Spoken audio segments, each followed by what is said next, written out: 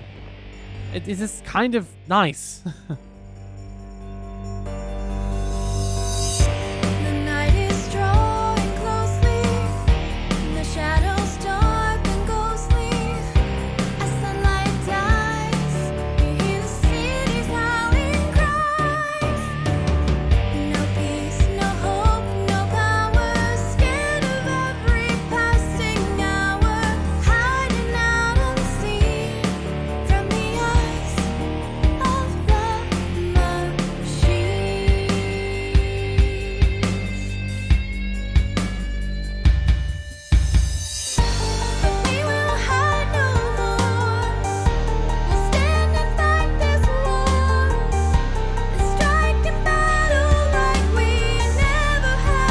So, yeah, basically, this game, its music really won me over. So, even though I've never went back and actually played the game anymore, I actually really did like the music. It was made by Pablo Vega, and honestly, they did a fantastic go with this song. Um, just, just saying, okay. Like, even if you don't play the game itself, this music alone, beautiful, bloody beautiful. uh. All right, Guacamole, surprisingly enjoyable. Very nice to bash people. Yep, that'll do it. That's a great way of saying it. Aged gameplay, but it did the job. I like the chickens. Okay. Look, I had a great time with this. I actually did definitely go back and finish this in its entirety down the line. I had a good time with it even after that. Nothing negative to say. I will partake of this further when it's out. I'll probably throw it back on the mountain when it reaches release. The game itself was, I mean, maybe not. I don't know. This thing, it's the sort of game that I needed to censor a lot in, and I was sort of, and not my name, just yeah. It's fun, it's silly, and so far I had been enjoying it. I'll be interested to see where it goes when it comes out of early access. Jenny LeClue, honestly, this was one of the most beautiful and well-crafted games I've played so far. I haven't got around to playing it again yet, but it's definitely one that I'm going to replay and play fully. Dirt Showdown, hilarious. It says here a hilariously good time, totally worth it, which is rare. I wasn't expecting myself to have such a good time with this game, but I did. Gray Fox, oh dear. Terrible game, horrible writing, just not worth your time. Honestly, the way how I can describe Gray Fox is and still point out why it's so bad. There was literally a quest where you went to pick up dog shit. Like the actual writing in the game was so god awful. I just hated it. I really did. There's no other way of saying it really. Anyway, look. Go back to the list on my amount of shame. Nope, that's there we go. Turn off the sound again. There we go. Yeah, I just gotta say it was just not good. Not a good game at all. This is another game that has the DNR tab, which means did not record. Another video that you would never seen because, well, it didn't happen. Annoyingly, it did not record, but it's very annoying because it was actually not a terrible game. There was nothing wrong with it. It was competent at what it did. Probably wouldn't play it again, but that being said, it was a really good point and click sort of mystery eye game. Like I had no problems with it. I thought it was fun. Look, I had the time of my hive. You better believe it. That's what I said. So look, I think B Simulator is something to play. I need to go back and play it myself, but yeah, it's good. It's good. Same with this one, Dreamscaper. It was good. I need to dedicate some time to it, to doing it proper. Another Kickstarter game that I backed, so another one that I was like, yep, this is good. It reminds me very much of Iris and the Giant in storytelling, and it also reminds me a little bit of Figment in its storytelling. And I actually went off and played Figment entirely, as we'll talk about later. V. It wasn't as bad as I did, as I thought it would be, but it's still not my sort of game.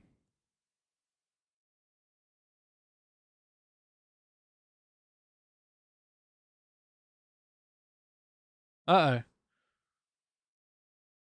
I just realized my stream is apparently not going through.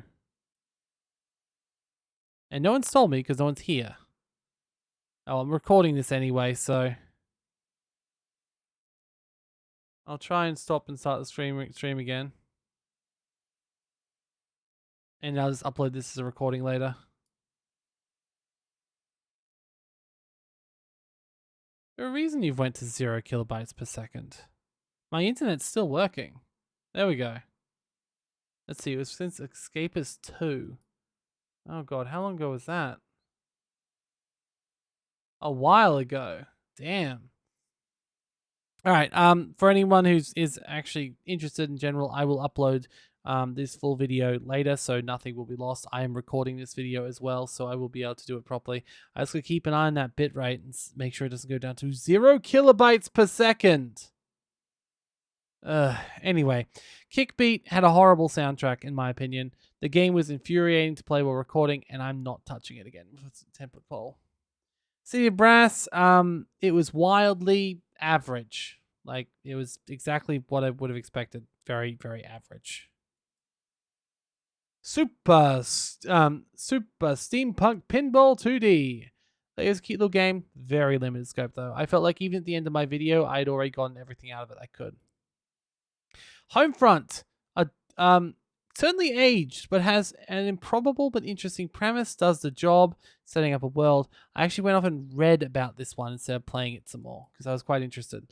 Kato, adorably cute, fun, not a bad game, would play more. This is the Police. I actually did go back and play this one. It was intriguing and did play through it entirely. It was definitely worth my time. Consortium. I always had a very unfair or fair hatred of this game. I always thought it was stupid. I always thought that the developers didn't seem like great people. And yeah, my responses for this video was and no. One of the best old school adventure games we've actually seen so far at this point. Whisper's Machine was actually a lot of fun.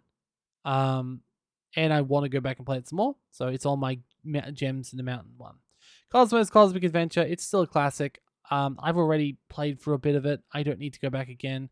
My kid self got enough out of this. Alto Collection, really chill. Also Llamas, I did play more of this as time went on. It's just a a runner, but it was quite a cute one. F5, F1 2015. Look, I worked down the end, but the game itself wasn't fantastic. Barbara is You, look, amazingly great, fantastic, like damn, surprisingly so. And for good reason. If you watch this video, I actually had a really good time with it. There's not much more to say. Ludwig, really odd with some toxic relationships, but I do see what they were going for. I don't want to play it though. I feel like it's definitely a sort of more of a game for, well, it's an educational game. Also got to say, sorry about the quality of the image here. This is the best image that I could find on Steam for it. So they said low quality there. Secret Files Tugnizza. Odd, not bad. Wouldn't be a terrible game if you're really wanting a mystery adventure game. So yeah, didn't really feel like it though. Blazing Beaks. Really cute. Much burb. 10 out of 10. Would burb. Oh, sorry, that's the wrong one. Not terrible. More difficult than first appears. This is the one I was going to say. Not really cute. Much burb. 10 out of 10. Would burb again. Spoiler, I didn't burb again because it is a glitchy game. I really wish it was more like Tony Hawk's Pro Skater. And I know that's what it was going for, but the thing about Tony Hawk's Pro Skater was it was designed in such a way that even if you were shit at the game, Tony Hawk wasn't. So he would stay on his board, and generally you could still do some pretty cool tricks. One of the reasons that Skateboard doesn't work, but Tony Hawk's did, was just how open-ended Tony Hawk's was. You could just go around and do anything, even if you weren't that good at the game. It didn't really penalize you, and you felt like you were doing something special. This one, it's got a very high bar for getting to the next levels and doing the next things, and it's unfortunate. Wasn't bad though. Game Deck, really interesting. Did definitely thought it was fun. Probably would need to save scum. I have played more of it. Yeah, that's all there is. It also came out in the Humble Bundle just recently, so you might already have it. If you want to go back and look at the video, go for it. It's quite fun. Retro Game Night Crunch. It's a mixed bag. Certainly not a waste of time. Probably won't bother playing it again. Toonstruck. It's not bad. All-star voice cast. I'm surprised I've never heard this before because of how much I love Dare the Tentacle and similar. I might go back and play it. I haven't yet. It is a little bit aged, but I'm just shocked I hadn't heard of it before, really. It's not my game, and no. Celeste, surprisingly, this I actually had a good time with. I would see myself playing more and have played a little bit more. Need to still go back and finish the final bit. Project Freedom, not terrible, but really aged. Party Hard, really good, strangely so, and I did go back and play a lot of this. I went through and did all the levels, just because. Murder, no, because it was fun. Assetto Corsa. This was another did not record game, so it's another game that I do not have the video of. It was awful. The menu was in a different menu to the game, though, so I didn't even get to record it properly. It was changing executables to play the game. It just I have no rhyme nor reason as to why that might be a thing. Hyperdimension Neptunia Rebirth 1. It was interesting, if a little uncomfortable, is what I said. Yeah. Old and fantastic. Well made, but not for me. I remember playing Abe's Odyssey when I was a kid, and I didn't like it that much then, and I don't really like it that much now. Metro, really immersive, rather scary. I might be able to bring myself to go back and play it again. I don't know. This is one, on the other hand, that I'm not. Hell is for Other Demons, not bad, kind of fun. I'm glad it wasn't a horror game after the last couple of games that we had. Think of the children. Oh, God, I remember how painful this was. It says single player, ironically, but it really isn't. I can't see how you possibly do it in single player. Like, honestly, for all the single parents out there, I don't know how you do it. You need an extra set of hands to stop them running into the road and on fire. And no. Vostok Inc. It was an idle game. Nothing wrong with it. I did play more of it, but not too much more of it because I don't really like having idle game hours on my thing. Shadow Grounds. Look, it's not bad, not even scary. It was just a simple top-down run and gun. The Binary Domain collection. Yeah, no, just no. It was so glitchy and so horrible, and I don't even want to think about it at all at this point. Late Shift, rather interesting, but less choices than you'd expect. I didn't go back and play it again. I did watch a few different endings and was quite annoyed by the fact that I wasn't too far off actually doing a good path. I didn't go terribly, despite the fact I was literally trying to choose the worst possible options in this video. This is too hard. The thing is, a lot of people agree it's too hard. It doesn't have a great number of likes, really, so there's that. God Eater Resurrection, it was really cool setup, but less cool fake outs. It took forever to get anywhere, and it just wasn't fun. Okami had beautiful, interesting gameplay. Not sure if I want to go back and play it or not. I don't know. Hello Pollution. I mean, there's nothing wrong with it, but it's very basic. Secrets of Reikion. I love the setting, but it was very plain. It's very eh. Child of Light, I did go back and play more. I still need to go back and finish it, but it was an amazing game. I loved the music. I loved everything about it. Oh yes, let's listen to that music for a second here.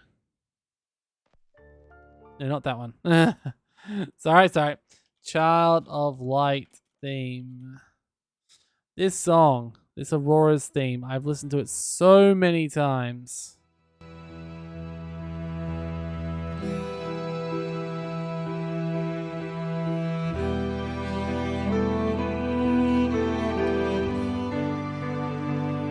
This game is just really charming and beautiful, and I can definitely recommend watching the video and going and playing it yourself. It's just a really great time.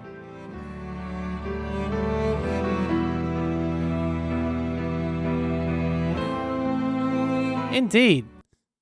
I definitely give +1 for Child of Light. It was a fantastic time. Hello, Master Folks. I'm just going through the games that I've done over the last year, and the final thoughts on whether I liked them or not. And Child of Light was one that I very, very much liked. A lot of fun. Styx is another one that didn't record, and I really feel badly about that. I've heard it's a really good game, and it looked like it was a really good game, but yeah, I never got to play it. It just black screened on me. Nothing worked. I couldn't do it. And then we went straight on to Tex Murphy. Yeah. Yeah, I did really poorly with this one. I literally spent a good portion of the time just literally flying around and doing pretty much nothing else. I sort of feel like I let the team down on this one, to be honest. Let's see if we can show you some riveting gameplay from my video for that one. I know. Well, what I'd suggest you do is you go through, and if you see a game on your list and you want to see if it's worth playing yourself, click on it, look at, see what my first impressions are. I mean, you can share the first impressions with me, basically. And essentially, you can play through, and if you like it, then you can play it too. And I'd love to see comments. If you ever want a full series or something, you can do that too. My Mountain of Shame is quite sizable, let's be honest. So I don't blame you for not being able to play it. Stunts vibes with the blood. Yeah, basically this entire video is me flying around trying to find a parking space. I don't know why. I was expecting this to be an actual adventure game. Instead, all I got was like a piloting simulator. Oh god, this game was terrible for me. But oh yeah, Monaco did not record, multiplayer only, dead community, couldn't play. Shadows of the Vatican, way too religious for me, not compelling. Water Tastes Like Wine, actually really compelling. Not really great for YouTube. Meaning to play it later. Depth Hunter 2 Deep Dive. This one I felt bad about playing because like it wasn't like it was a good game actually, but I really felt sorry for the fish. See, this is the thing, Master Forks. I have done so many games now, and I'm going to keep doing more. I've got 2,000 games. So if you ever find a game that you're wondering, is that it? Is that actually worth installing? You can just give a short look to any of my videos and hopefully see what it does. I'm as honest as I can with my commentary, but even the gameplay itself, you should be able to tell just by watching the video for a little bit. So, yeah. I also love the idea that it forced me to play games that are outside my comfort zone. So I really enjoy that. If there's any games you think I should buy to add onto my mountain, or if you'd like to know if they're on my mountain, just say them as well.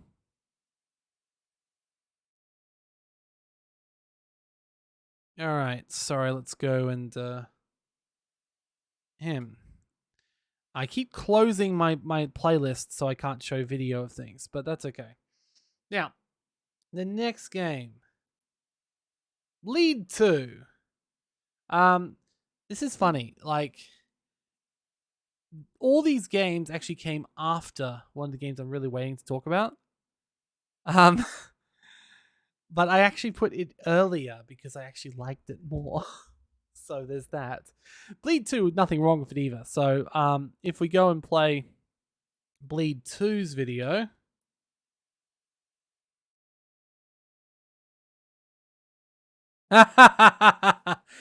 Okay, I'm sorry about that.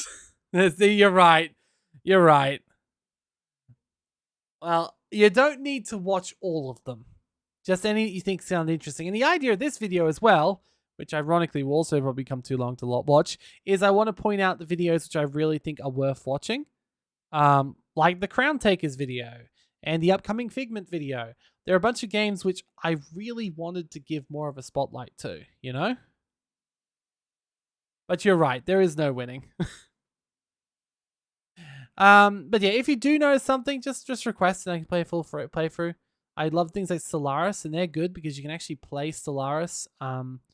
You actually play Stellaris while you watch me, and that's what I always do with Stellaris. I always go off and I watch someone while I play it. So you can always do something like that. But yeah, that's fair. That's fair. All right, let's see. Next, the Slater. This was totally a asset flip. Not saying it's a bad thing. People can have asset flips if they want. There's nothing wrong with an asset flip. But if I wanted to play Hitman, I would just play Hitman. I really wouldn't play an asset flip. So, yeah. Honestly, the Slater is sort of like, it's one of those games which it looks a lot better than it is, mostly because of its asset flippy nature. But my original thing was I'd rather play Hitman, but it's better than I expected. So yeah, that's a pretty easy way of saying that. Convoy, another game I did go back and play more of, over time. It's not bad. It's not bad at all. But this is the one I really wanted to talk about. Okay, so just saying, this is the one I really wanted to talk about. Now, once again, this is one of those games that has a song that I love.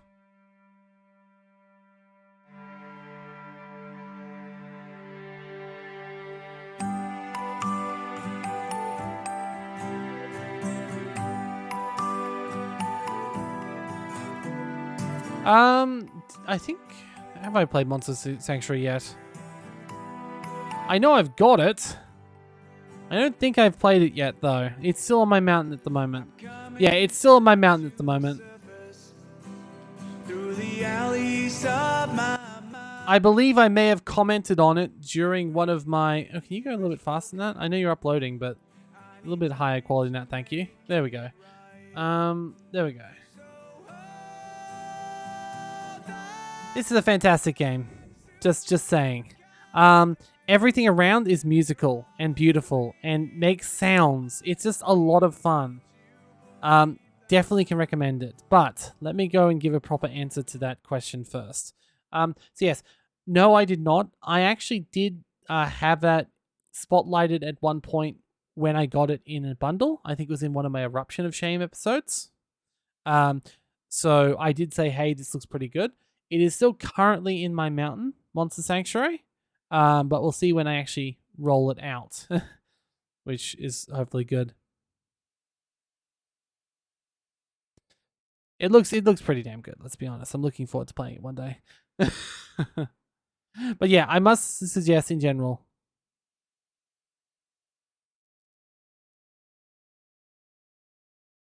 Ah, okay, that makes sense. Well, there's a free DLC expansion. That's pretty good. Ah, yes, free Forgotten World DLC. I see. New free Forgotten World Sanctuary. Free update for all is already downloaded, so not a separate thing. Hey, this is the thing though. There's so many games. It's hard to know where you hear them and see them first. um, but yeah, um, got to say, Figment, great, just great. Anyway, let's keep going on. I don't think enough people haven't watched Figment. Really need more people watching Figment. Sword Legacy, dark, kind of exactly what you'd expect. It's like an XCOM style game once again. Not bad, not bad at all. Um, it was not a game which where was it? Figment Sword. Okay, Sword Legacy. Um, it's not terrible. Might be worth doing more of, but not as a video. So there's that. Ugh. My comment for this one is simply: when you lose over half your players to a tutorial achievement, you know you have problems. So basically, the people who booted up the game versus the people who've done the tutorial, it's just it's not. No, this game just hurts. If you want to hurt, watch the video. If you don't, just don't. Snake Pass, it was fun. Had a snake. It's very kiddie though. The Framed collection, not bad. I can tell it's a mobile game, but not in a bad way. I liked how if you, it's a very unique game. Let's show some footage from that video, because that one's actually worth sort of showing. There we go. Let's just put this up. There we go. It's actually not a bad game. So you have to basically put your character in a row so he can actually do the action. Oh god. Darkest Dungeons is actually quite fun. That's a good point though. What's the difference between um Unit 4 made my everything bleed. Darkest Dungeons is actually pretty fun. I think when it comes to roguelikes, you're meant to fail, but you're meant to get better over time, especially roguelites, where they're like, hey, yeah, you can get better over time. So you lose people, but you don't really lose everything, you know? Whereas whereas with Unit 4, it's meant to be a skill-based game, sure, but there's no getting better. Anyway, point is, frame collection was quite interesting. I can see why it would work on the toilet, and I can also see why it would work in general. So yeah, then he went to the back because he's bloop. Oh, that was not a bad game, gotta just say. All right, frame collection, very good. Disjunction. Fairly good, nice art, nice simple stealth gameplay. Seems like it was opening up at the end a little bit more. Kind of had my own issues with Disjunction. Not sure if I want to play more of it. It felt kind of repetitive. I'm glad it opened up in the end of the video because I was very concerned there for a bit. Crime Punishment Sherlock Holmes, surprisingly not horrible. In fact, it was very well done, actually. I actually had a friend who later came up was like, oh, you're playing the Sherlock Holmes game. That's great. Like, really, people care about the Sherlock Holmes games? I never knew people cared about the Sherlock Holmes games. But yeah, apparently people do.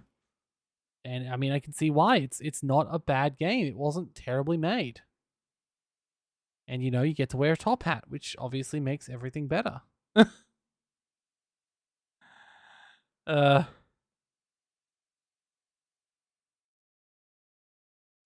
anyway, I had quite a fun time with it, is the point. Just like I had a fun time with the next one, Talisman Digital Edition. It was pretty fun, though it was far too RNG based, but that's what a board game is, and I love board games, so there's that. And then we had Negligee. This is the first. This was the first of the, shall we say, not safe for work games, which I ran into. My comment is quite simply, I have questions about the labor and sexual harassment laws in this universe. Um, I'm not playing it again. But this does remind me, like, basically, this was a game that made me realize maybe I should buy, because I'd gotten a few horror games at this point, and I'd gotten a bit of a few of these sort of lewd games. The lewd games got higher view counts and were often had more funny videos because of how bad they were. Um, like seriously, Negligee as a game was, yeah. It's also the reason I bought a bunch of the Sakura games to see if they're as bad as I thought they were. And let's just say they are. Every single Sakura game I've played has been terrible. Every single one of them. This is actually a better game than the Sakura games I played since. So, just saying. I get mad because there's an odd little woman peering from me outside. Her beady little eyes judging me. Like, do you though?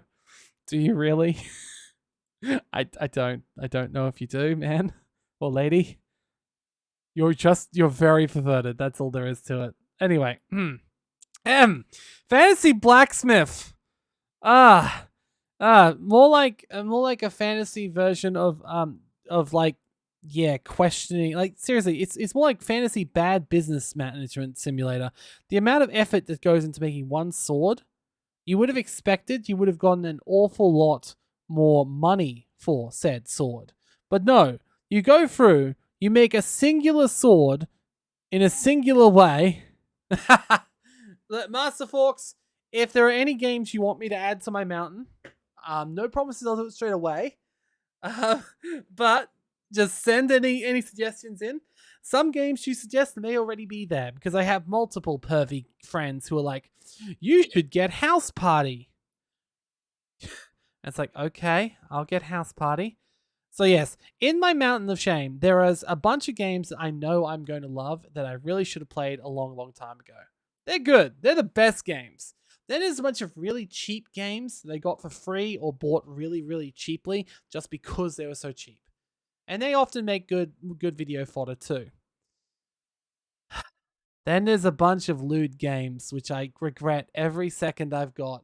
And the worst thing is, a lot of them have been bought after I started the channel purposely because I know I'm going to squirm while playing them. So, there's that. Example of some of the games that I've gotten recently that fall into this thing. Let's see. Oh, where was it? There was a trailer just recently. Where was it? Super Hot. Simmer. I bought House Party recently. I bought something called Club Life. Not sure. Ambition, which is I think is meant to be another game like that. Where was it? There's a bunch of them. Bunch more Sakura games just to finish off the list of Sakura games, so I didn't miss out on any of the horrible, horrible games that are out there. So yeah. Just say it if you want to suggest anything. I'll add it to my wish list, and we'll see what we get eventually. I've got a lot of games though, so every game is going to be it's a chance. 1 in 2,000 at the moment. In fact, let me show you something. So this is my list of unplayed games.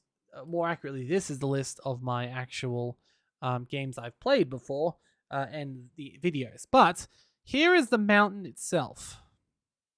So this is the mountain itself. Every game on here is a game that could come up on the Mountain of Shame. The first half is all the games I owned before I got started. The ones in order, up to this 800 and whatever. They were the games I had before I started, and then later I went on, but I had the Epic games and other stuff. So there's still more. Like these were added from Epic, and then Ubisoft, Origin, GOG, etc., etc. Prime. So basically, around there is where I really started doing the channel new.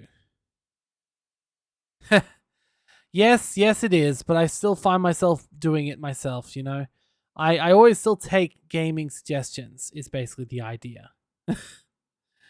But yeah, well, originally as well, I realized I had way too many horror games on my list, and I wanted to basically have less of a chance of the horror games. So I'm okay with I still get stuff because this is the thing. I got this mountain somehow, and that way is by buying and getting games from bundles, etc. Oh, did it? Oh, it actually did. Let me just stop streaming and start streaming again. Sorry.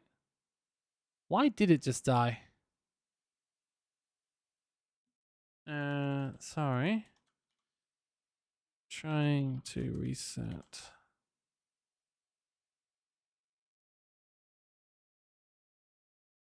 Ahem.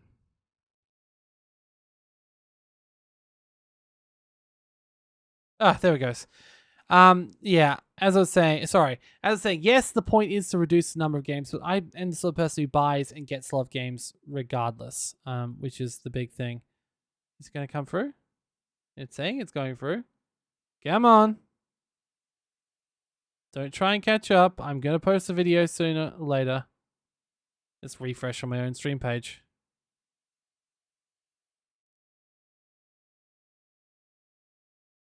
I'm not sure what's going on, but yes, there we go. It's showing the right thing. So yes, it is true that in fact, it is true that the idea is to get it off my Mountain of Shame eventually. But the thing is, I still buy a lot of games. I still back a lot of games on Kickstarter. Like I back an awful lot of games on Kickstarter. Oh, and don't worry if you feel like you're missing something, or missing this in general. I will be uploading a version of this that does not have the random stops.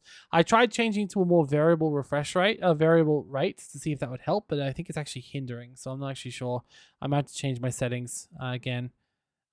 Anyway, point is, here is the actual mountain. Here is the list of games that I actually do have. Indeed, it is. I'm glad to hear.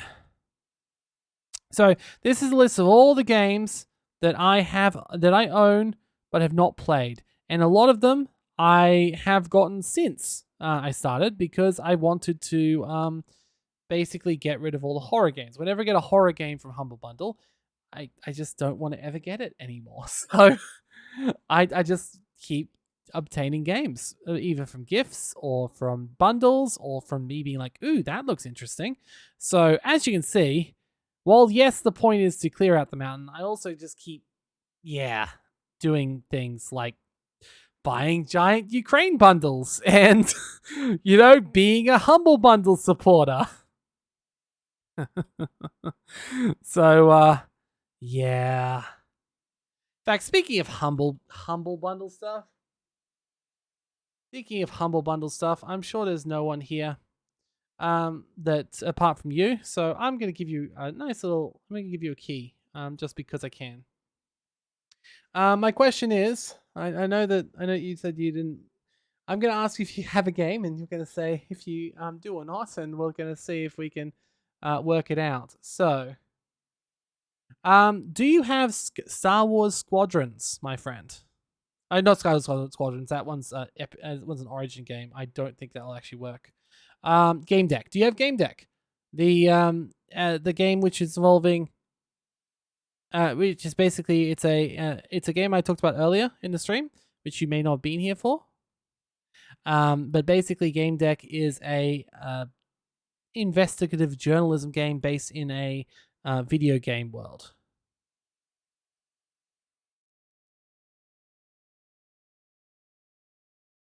Have you played that before?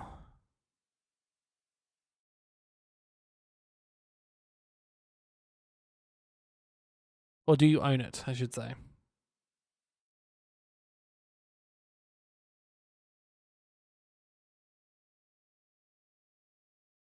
Problem is with the delay, I've got to wait for you to respond. But do you own it? No, you have not? Well, here you go. I will give you a lovely Steam key because, it is a year celebration. Might as well give it. There you go. Take that Steam key. Please claim it before some other bot or some other person comes along. uh, there we go. All right, let's go back to the actual stuff I was actually looking at. The point is, I love getting more games in general. So there's that. All right, let's stop that video. There we go. That came from Humble Choice, so hopefully it works. If it does not, I'm sorry. Hopefully no one beats you to it. All right, next game. Song of the Deep, which now I need to find my space because I'm not there anymore. So the really beautiful, interesting storyline and just charming in every way. I really didn't mind Song of the Deep. It was not a bad game at all. Let's go show some footage from that one. It was quite pretty, really.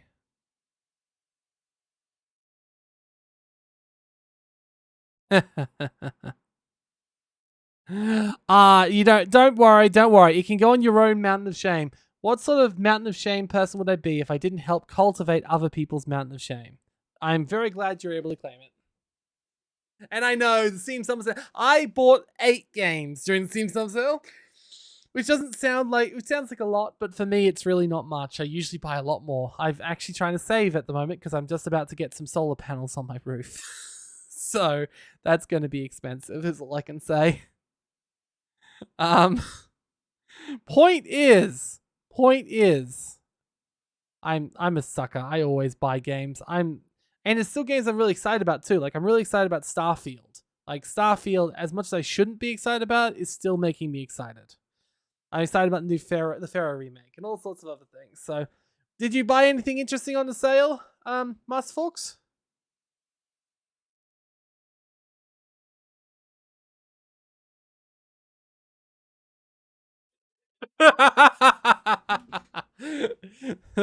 Poor life choices is the answer, friend. Poor life choices. The thing is, just because you own 2,000 games doesn't mean you own 2,000 games you want to play right this moment. I get excited, okay? I look at something and I'm like, ooh, and then I play it. Or I don't play it. Or I like go, ooh, and then I forget about it. And hence it goes on the mountain. I've got to admit, um,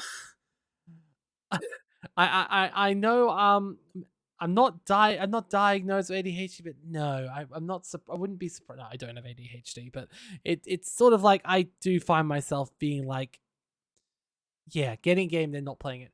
In my defense, one of my big things I do is Kickstarter, and that's buying games. But then I have a reason to wait.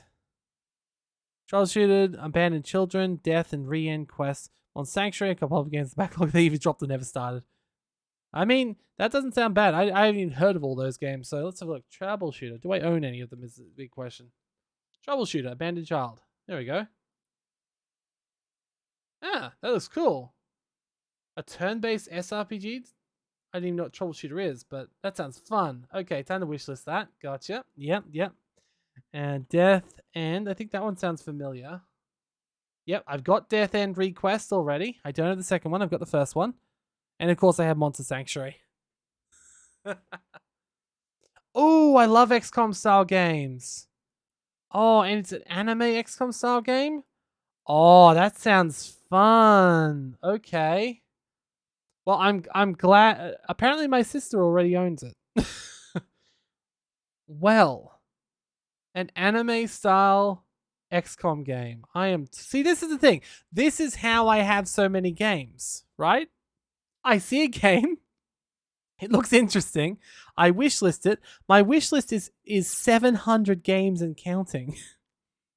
And then I buy it, and then I just don't get around to playing it. But yeah, I'm totally on board with that. That sounds like a lot of fun. I do have the shameless dive though, which is when I buy a game and like just play it straight away. It just doesn't happen as often. I like putting my hands in a random number generator. In fact, talking of times I put my hands in the random number generator, Californium. Californium. Um this was one of the games that I ended up actually playing in its entirety once I played it for the first time. So let me just see if I can get some stuff for it. So I did play through this entire game. Um, I leave them on the wish list. I don't know, dude. I don't know. It sounds like that plan is something that would be that is someone who actually has self control would do, not someone who's gotten 2,000 games.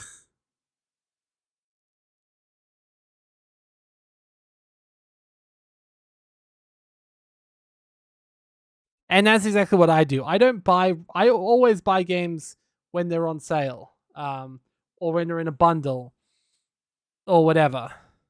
But it's hard sometimes, because sometimes you're like, ooh, I want that. I want that. Ooh, that's a really good price. Ooh, that's really cool. Speaking of really cool, Californium I thought was really cool, and I did actually record the whole game. In the end, it sort of disappointed me. The start was a lot more interesting than the end. But I still had a fun time. It's a walking simulator that was, well, interesting. I mean, it's probably a better way of doing it, though. I can't blame you. But yeah. The thing is, though, like, there's so many games, it's so easy just to miss them. When I was a kid, and this will probably explain to you a lot about what I am as a person. Let me go back to the Californian one so I don't just have the wrong game up at all. One of the things that I had when I was a kid. So I was a kid in like the 90s, etc. And my parents had bought a 2 CD set called the 1,000 Game Set. Now, basically, what the 1,000 Game CDs contained was, you guessed it, 1,000 games. It contains exactly 1,000 demos, and it had some tools and other things on inside them as well, like some trainers and tools and walkthroughs and all sorts of things. They weren't entire games; they were just demos. The idea being that you play them a little bit and then you go off and buy them again proper. Thing is, as a kid, it was perfect because the demos were about as far as I could get in the game without before being frustrated. So I would go out and I would actually play pretty much every game on that 1,000 Games disc as a kid. And what did was it made me really love DOS games, and I went off and did a lot of abandonware growing up before I had money. So I downloaded lots of games that were abandonware and played them in the same way. So you can probably imagine that this has been going on for a very long time for me. I play a lot of games in little amounts, and then I play some games a lot, and sort of just find that balance. Anyway, Wanderlust. Hopefully the stream's still working. It looks like it is. I see we've got someone else who came in. That's nice. Wanderlust. This was a text-based sort of choose your own adventure game. Once again, was better than I expected. Much better than I was expecting, actually. It was just like a book. And if I felt like reading a book, I could see myself wanting to play more of Wanderlust. I actually did like it to the point where I actually bought a couple more of it, to see if there was one that would be more about my interests. I even did play this a little bit more after I did this video. So, yeah. I love these sort of choose your own adventures. There's a bunch of games out there like Story of Robots, I think. I think it's the name of it. Or what's it called? I need to find it so I'm not speaking out my Choice of Robots. That's right. Choice of Robots. Ah, all good. Um, well, Choice of Robots was another one that was like a choose your own adventure, and you got to build your own robot up. Can I just say in general? Nope. If you are interested in an interactive book, Choice of Robots is fantastic. In fact, if you're interested in a good book, was it this month or week or last week that Epic did Gene Forge? Let's see. Spider-Man Remastered. Where is it? Nope, must have been last week. But they just released Gene Forge, which is very similar. Choose your own adventure style stuff, but add a lot more gameplay to it. Point is, I actually really enjoyed this game. It really, especially during the height of COVID in my country, because we sort of closed the doors and sort of just didn't let anyone in. So it was about then that it was actually hitting us for the first time. Starcrossed. Honestly, it was interesting, but it's another co-op game, so it wasn't really the best game for me to be playing on my channel. That's as simple as it is. It sort of gave me Steven Universe vibes, and quite frankly, I think that's pretty great. And what are you cooking, by the way, Master Fox? Oh god. Oh god, Sakura Beast. Here we go. So this was the first Sakura game I got on my mountain, and yeah, it was exactly what I expected it would be. Which is yeah. Yeah. Not fun. Not fun in the slightest. Uh the writing in these games is just god awful, and it is so unrealistic, and I don't even know who's writing them. Like, it feels like it could be an AI that's writing them. See, I've got a few friends who would volunteer to do it on Discord, but I always feel bad asking them. Like, I should do that in future. I've just got to actually ask a few people before I start and be like, "Hey, I've rolled this game. Would you like to play it with me?" And I think I could probably find some people to play it with me. So I'll have to try and work out if I can do something like that. I think it would be perfectly reasonable to go down that path. So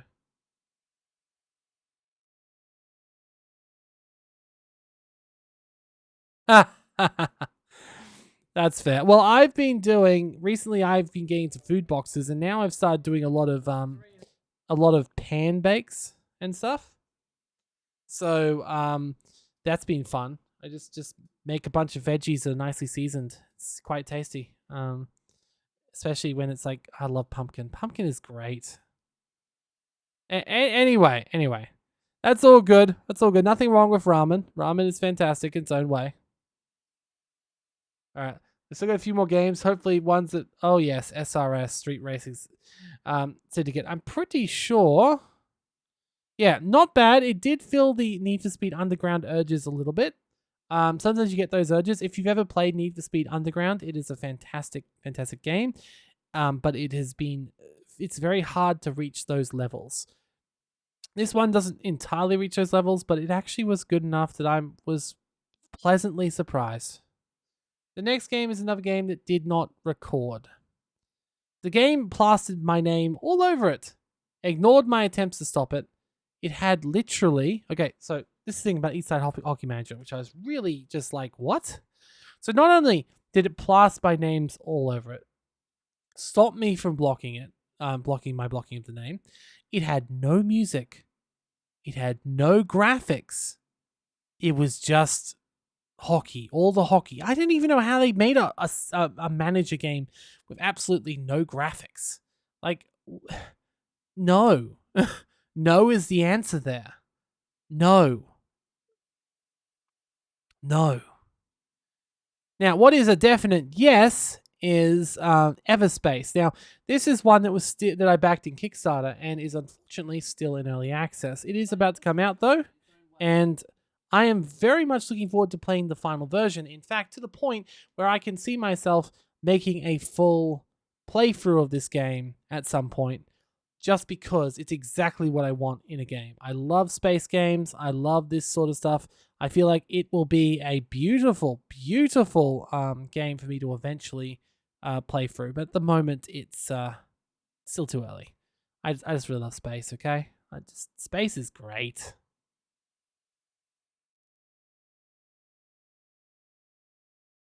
Vampire, The Coteries of New York.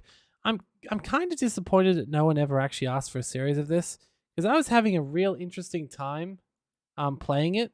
And I was like, it basically it's not perfect, I admit, but it is a quite interesting Vampire the Masquerade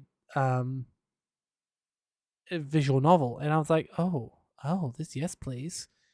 But no one requested any more of it. I'm still planning on going back and play it one day, but it's kind of, yeah, it's quite cool. I also did appreciate the ability to say to people, like, to talk about Vampire and sort of talk about the lore.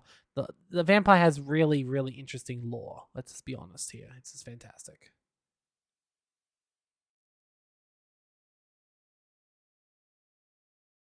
All right, Hellpoint. This is another game that I did not record. It literally didn't record. I only got sound and nothing else. Video failed to capture.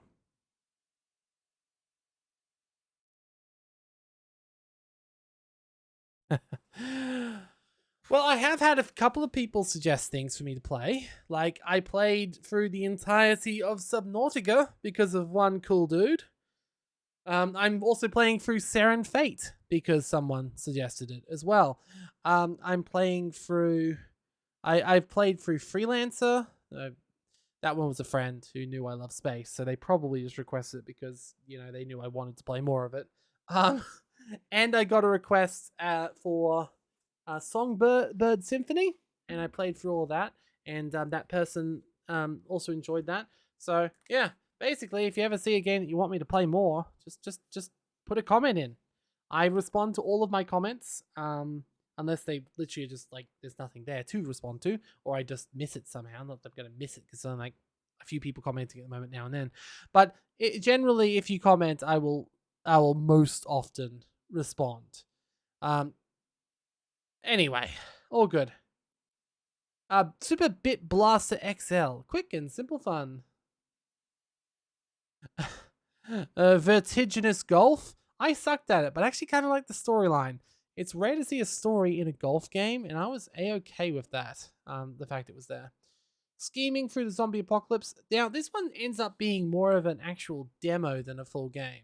I played through the whole thing. It only lasted a couple of hours. The game itself started off really interesting during the video we played. Yes, we did murder a lot of people. Yeah, that was nice. But I'm kind of looking forward to it. How do you boost all your for what games? Okay, I do admit I probably wouldn't be able to do a full Sakura playthrough. Um, if you run in something like, obviously I'm going to play Subverse eventually. Whether I play it as a recording or not, I don't know. That is true. It does become a little bit hard if I'm unable to record stuff like that very awkwardly going through on that one. Generally, the games I like to continue and do more of are games with story. So if they've got a storyline, you can generally say yes, go for it. I think that when I eventually play House Party or a game like that that has adult elements but also has a bit of a storyline and a bit of gameplay to it, I think that would probably work.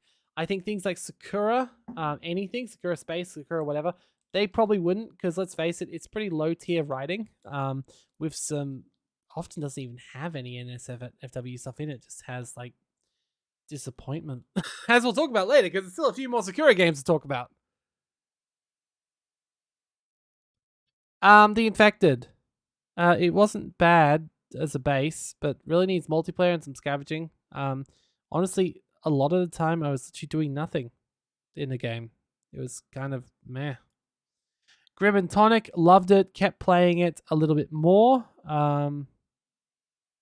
It was basically the whole game was far too short.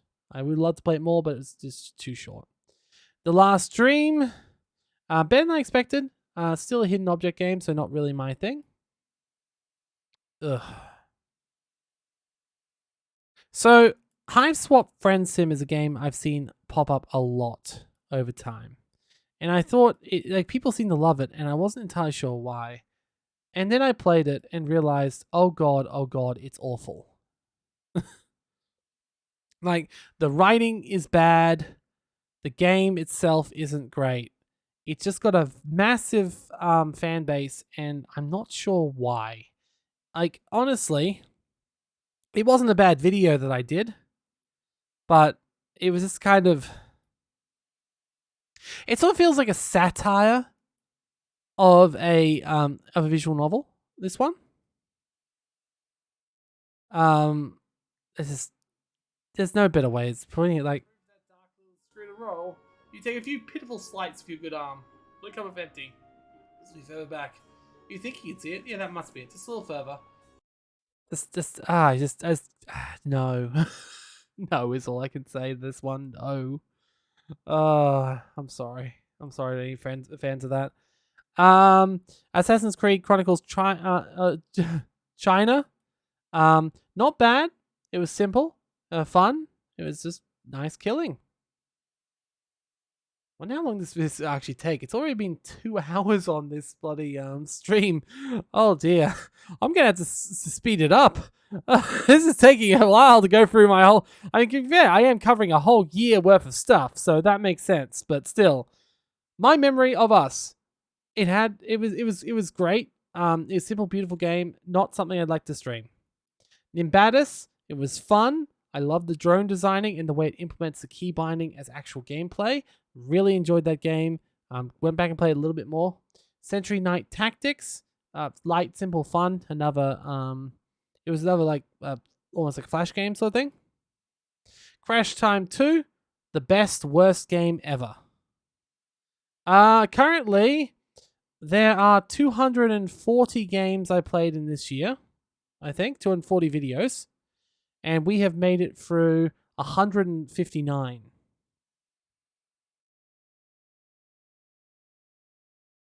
So there's a few also did not records, but we won't talk about them for too long, so it should be fine. Who knew that a year's worth of gameplay would be so long? Ironically, next year's will not be as long because I've got several series going on. I've got Pokemon, which I've been playing, usually on Saturdays. Sorry if you came here for Pokemon. And then on Sunday, I've got more Seren Fate tomorrow. I've also been playing Freelancer, and I need to go and choose the next game for that slot. Because I've only got a few weeks left of that Freelancer. The next one's going to be on mod, and I got to decide what goes in that Wednesday slot. And of course, Stardew Valley, which I've been playing a lot of Stardew Valley over this holiday I had. I'm like a month or two ahead, and we're now up to 300 mods. We got to the point where we did the JSON shuffle and everything screwed up, but I still managed to fix it. So, yay! Anyway, Commander Jack, another mobile game, not as terrible as I was expecting. That's a glowing review. No. Not bad. Some of the games are very dated, but the whole package was pretty well made. Funny how they decided to highlight the girl in the middle in the underwear, so it gives you the sort of idea that that's what they were selling it on, but the games look nothing like that. So, oh yes, Subnautica. It's fairly good, less than I expected. I wouldn't want to play it. It's a fairly good, less scary than I expected, but was only a start. Wouldn't want to play it in VR, and my response to like to play it again was maybe. Now, if you've paid any attention to anything, you should know in general that I have actually played through all of Subnautica now. So someone requested it, and I went through, and I played the whole game. And quite frankly, I had a lot of fun with it. I went through and I killed a Leviathan, which was a lot of fun. I remember the first time I did so, I felt the power coming in. Where's my first Leviathan kill? No, I think it's the first one. This is my second Leviathan kill. Point is, I killed a lot of Leviathans. When you scare me, my main go-to is kill it. In fact, in general, I actually ended up watching have you been trying to boost your view count number? No, actually, I've literally went back and watched a bunch of my Subnautica because I actually find it really entertaining to watch myself play Subnautica, which is nothing that's great. Point is, it was a great time. It was a request, and I played through, and I enjoyed it. So there's that. I'm playing Beyond Zero or below zero once I finished off Seren Fate, whenever that happens. So yeah, Subnautica, good game, good game, very good game. Frog Detective 1. This game was adorable and silly and stupidly short. I played through the whole thing and yeah, it was cute, it was kiddie, and I have no problems with it. Kill It With Fire. This is a hyper realistic documentary of what it's like to live in Australia. No. Um but seriously, Kill It With Fire. No, it was a good game. I actually enjoyed it. I did go back and play more of it when I was in the mood for it. I also showed it to a kid who God, kids are not as good at playing complex games. They literally just ran up and just did the same thing over and over again, which makes sense. I mean, it makes sense. It would be a good game for a kid, but yeah, it's fun. It's fun. Simplistic but fun. Team Indie. This one was once again weird. It was fine, but it really didn't do much for me. It was mainly being sold on the fact that it had all these other characters in the background, and I only got up like 2 or 3. It was fine. It's fine. Exactly. Australia, mate. Australia. Uh, Fort Meow. This is my exact reaction whenever there are cats around. I just want to try and avoid them at all costs. Um, what I would say, Master Forks, is you don't need to catch up. Just watch the most recent stuff. Just watch the most recent stream. Basically, we only do like one thing per stream. I am making relatively slow but steady progress. I've only just finished the first area now. And I'm sort of trying my way around things. It'd be great to have you come, even if you aren't able to see the whole thing. I've been having a fun time. It's okay if you can't catch up on the backlog though, because I, you know, it's fine. Uh, anyway, look, Fort Meow was fun though. Basically, you build a little fort to protect yourself from flying cats. Exactly what you expect. Yeah, it'll require a little bit of math, so that was fun.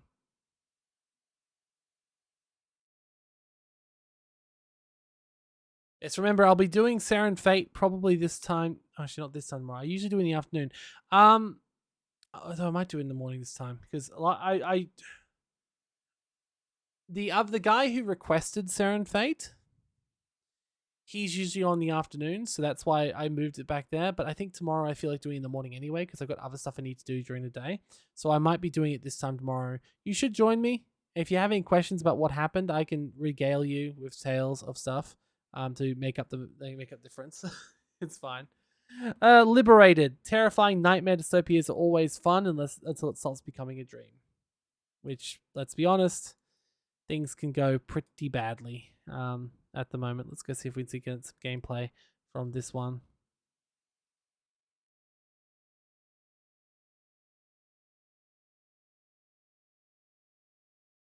There we go. Yes, lovely cartoony art style. And then it finally goes in after it's done that, and it had you being able to play through the cartoon frames. So not a bad one, all things considered. Um,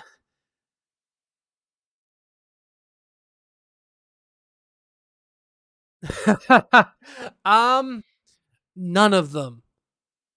None of them. God. Apparently, they did make some difference in the actual. Basically, what they were doing was they were giving you a small buff based on what you chose. So all the things that happened were based on those small buffs. I think looking back, I do not regret the small buffs I chose. I think that I did okay with my choices. It was a bit of a pain to have to basically make those decisions up at the very start.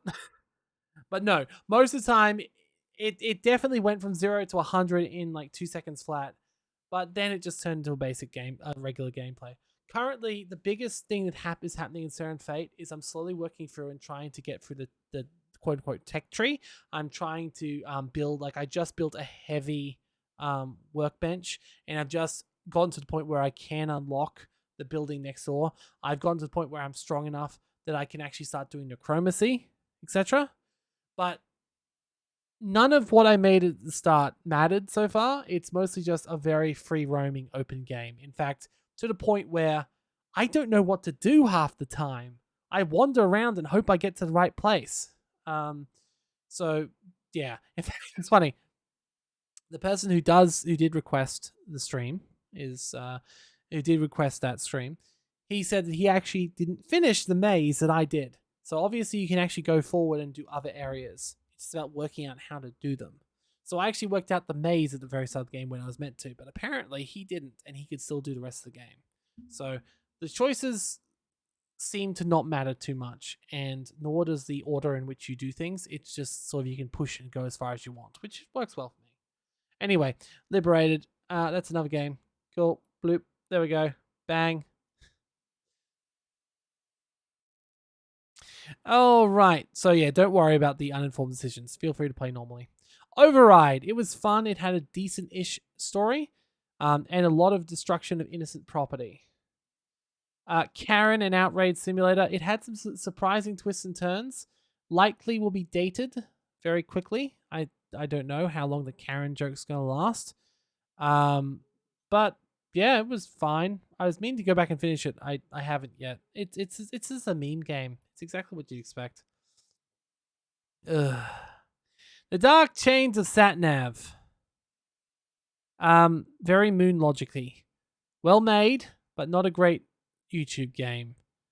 I did terribly at showing you this, and I am very regretful of how bad this video went. I did terribly. It just was very hard to know what the game wanted of you. Realms of Arcania, The Blades of Destiny. It was old, very, very old. Playable, but old. Probably wouldn't play it again, but I respect what it's doing. Space Wolf, fantastic. Had a great time. Will play again. I've actually bought some DLC for it since. So I will be going back and playing it again proper. It's XCOM but Warhammer. What could be better? Ukulele, not bad. I suck at it though. The 39 steps, the only thing I have here is eh. And the longer comment is eh. I don't actually remember how bad it was though. I feel like this is one that I've completely scrubbed from my brain. So let's go have a look at what this 39 steps is. Yeah, 17 minutes. That's never a good sign. Oh dear. Okay. It's a choose your own adventure game but without any of the charm of Wanderlust. Gotcha. Yeah. Yeah, I see. I see. It was just a choose your own adventure game, but yeah. Yeah, it's a meh. Ah, maybe that was my problem then, Master Forks. Hello, Zach. How's it going? Ukulele. I should definitely try it again. Or when I roll it sequel, I should try it with a controller because I was terrible at it, but it was fun. I really appreciate what it was trying to do. So there's that. All right, bloop. Next game. Zwee. Oh, this one was weird. I still remember this one, ironically, even though it was there. It started all right, but it was very aged and kind of simple. Also, a lot of the jokes were very, very aged, actually. I sort of was finding myself being like, okay, this is a little bit weird, but okay. It is technically a RPG. It is technically that. It's not my sort of idea of a good RPG though. It looks a lot better than it plays. Let's just put it that way. Yeah, and that's exactly what I expected. But as someone who wasn't a PlayStation gamer, I was a Nintendo gamer. So a lot of what I was going up for was more JRPGs and platformers, but not 2D, 3D, not 3D platformers. So I went from Super Nintendo, and then I was just pretty much on PC the whole time. Time and translations are really not kind, no. And Argus really shows you that, which is a shame because it actually wasn't a bad game. It was not a bad game. It was like a mystery dungeon style game, but it was okay. I'd rather play more Recettear, to be honest. uh, I played through this entire game. Like when I played Turnip Boy Commits Tax Evasion, I knew I'd love it. The comment was fantastic. Wow, much wowness. I did play through the whole thing and I had a ball. It was beautiful, lovely game. Dungeon rushes. It was really interesting and fun until it stopped working and spammed my name everywhere. So I sort of didn't touch it since. Skyhaven, solid start. Still far too early though. Honestly, I probably will throw it back into my Mountain of Shame once it gets released because it's just too early. The next game was another game you guys didn't see, Divine Divinity. Now, I was really looking forward to Divine Divinity, but unfortunately, it had multiple errors when I tried to load it. It crashes. The game was working in a very tiny window but wouldn't start. I tried multiple options to get this game working so I could actually play it, let alone record it, but it didn't work. If it was remade, I'd play it because I actually love the Divinity games, but some games, it's not just time and translations not being kind, it's time and programming. It's the whole thing breaks. All good, all good. This is a special episode anyway. It has been a year since I started making these silly videos. So I'm going through and looking at all the games and giving a sort of a retrospective view at them and saying what I think about them. There was a couple of stream errors that sort of ran away, so I'm going to have to upload this as a separate video after the fact.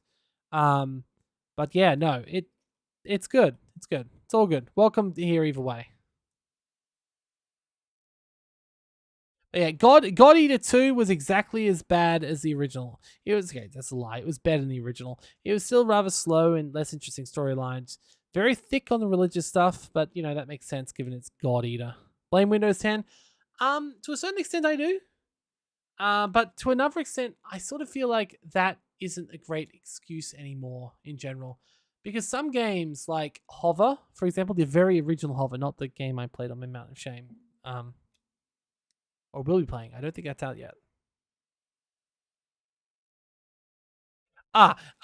So it'll either be 24 hours from now, or it'll be about 30 hours from now. So I usually do them in the morning, but recently with Sarah and Fate, I've been doing them in the afternoon, because the guy who plays with me, who requested it, is often up. But I'll probably be doing it this time tomorrow. Is where I'm thinking for this at the moment. Well, God Eater the game is weird and meh as well. So trust me, it's no different. It's no different. Still better than the original, but that's not saying much. Sword and Soul, never seen. It's a simple, addictive dopamine factory. I played through the whole thing. It's basically just a flash game. American Truck Simulator, surprisingly actually a lot of fun. It's kind of crazy to me. I suddenly do understand the appeal after this game about these sort of games. It's just relaxing to play. That being said, I had an interesting time. Prey. I really wanted to love Prey. I wanted to play Prey. I remember when I first saw it came out, I was like, wow, that looks like a good game. I want to play Prey. And then I actually played it. It was a lot more scary than I was expecting. I did not know. I did not go well. I'm glad no one requested more Prey. I'm very glad no one requested more Prey. Enclave, not terrible, little dated, but surprisingly level based, which is actually really surprising because I thought it was going to be like an open world RPG, but it went levels by level by level. I tried playing God Eater, and it was super boring from the start. Dropped at 40 minutes. Yeah. Well, that's exactly what I did. That's exactly what both of my Mountain of Shames were. I was just like, nope, this isn't fun, and kept going. And that's the exact thing. 30 or 40 minutes is enough time to realize if you want to play a game or not, which is exactly why I love this series, because I can know in 40 minutes if I want to play more or not.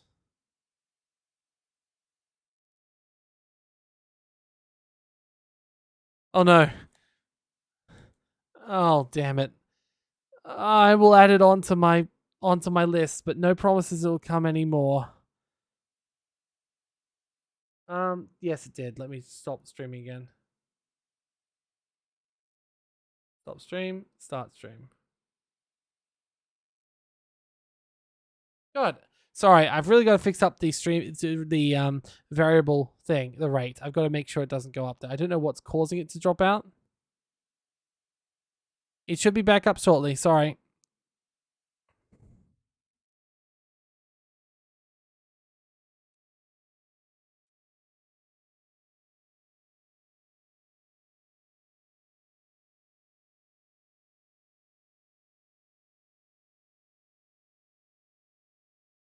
Yeah, I changed some settings and adds it back.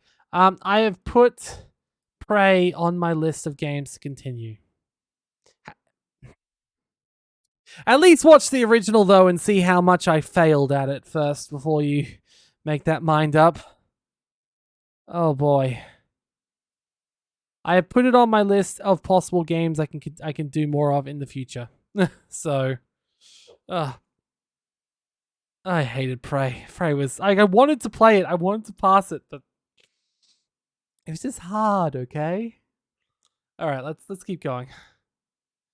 Echelon Book 1. Now, Echelon Book 1, it was old, really low resolution, had some resolution options, and if it had some resolution options and some minor tweaks, it'd be great, but it wasn't. It didn't. Oh, good. Oh, good. You were kidding. Okay, I can delete that again. Look, the thing is, I didn't want to play through all of Subnautica, and I did, and ended up enjoying it. Like, I will do, I will add actual, submissions and suggestions into my list for later if you do want to. Some people might like watching me suffer. I don't know. I'm just hoping no one ever suggests a full-on horror game. All right. Anyway, so bear with me. Surprisingly competent, interesting view into Minor Child. What really bugged me though was Bear With Me has like 5 different copies on Steam. It's got this collector's edition, but you can't actually buy the collector's edition from Steam. You've got to buy the collector's edition from Humble. And then it's got 4 separate versions on Steam. It's really hard to find a working version of this game. Ha! Good. Well, that's fine. Because that's the thing. I play all sorts of games, and I do play games that I don't like, and I also play games I do like, and I enjoy that fact. So I'm a very variety sort of lover of games. Oil Rush. Better than I thought. I expected tower defense, but it was actually one of those swarmy RTS games. So yeah. And then you see the opposite. Welcome to Princeland. It was just the worst. It was an asset flip, 110%. It was just nothing but an asset flip. Did anyone ever watch this video? I want to know, because like that video was just, the game itself is just so out of place. It's almost funny in just how badly done this game is. I had 7 views.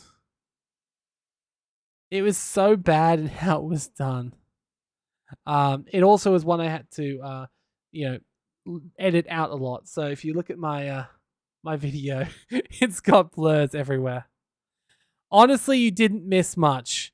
The game was so. It's literally, when you think about asset flip, it's exactly what it is.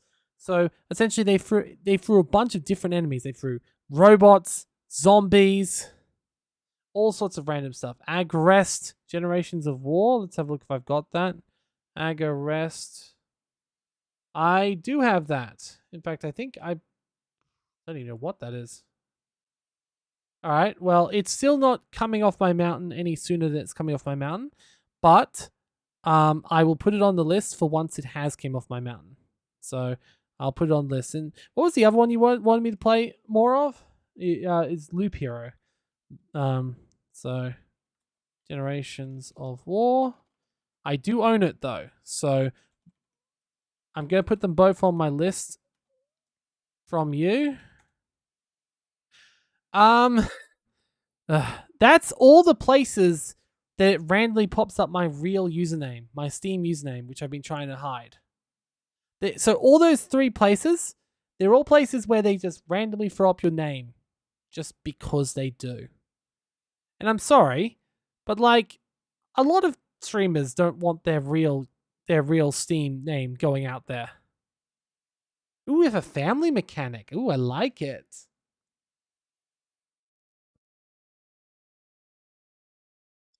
Yes, it is. It is. It is. I already own it, so it's already on my mountain. I already own it, but it's already on my mountain. But I love JRPGs and I love that sort of stuff. So yeah, it really is just an asset flip and nothing more. There's nothing more to say about this game.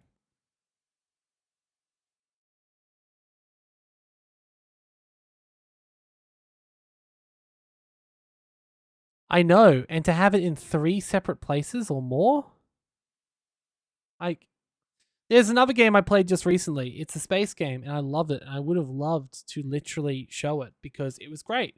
But every time it saved my ships, it saved it to my documents folder, and my documents folder has my full name on it. So every time it would save, it would bring up my full name. And it's like, thanks, game. Thank you. That's exactly what I want. Like, and there's no like streamer mode where you can turn off all that. Like some games have streamer mode. Not that one. Not that one. Anyway, it's a shame. Avorion. It's a very good game. I played many hours of it. And then we had this game. I had these two games right in a row. That to put it in perspective, just what this game was like. Okay? Amazingly, this game was worse. Oh, you want to see Fiends of Imprisonment? You're going question mark, question mark, question mark about this one? Oh boy, yeah, let me show you. Getting these two games in a row was just painful. This is the quality of Fiends of Imprisonment.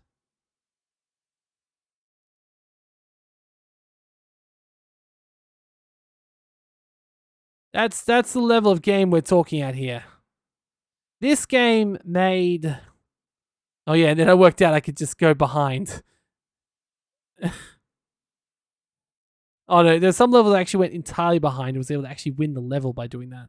But yeah, basically, this game is a terrible, terrible game, and it made Return to Princeland look good.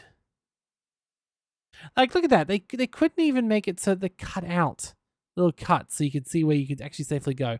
They didn't even make it so it cut out with the lines there. It wasn't good.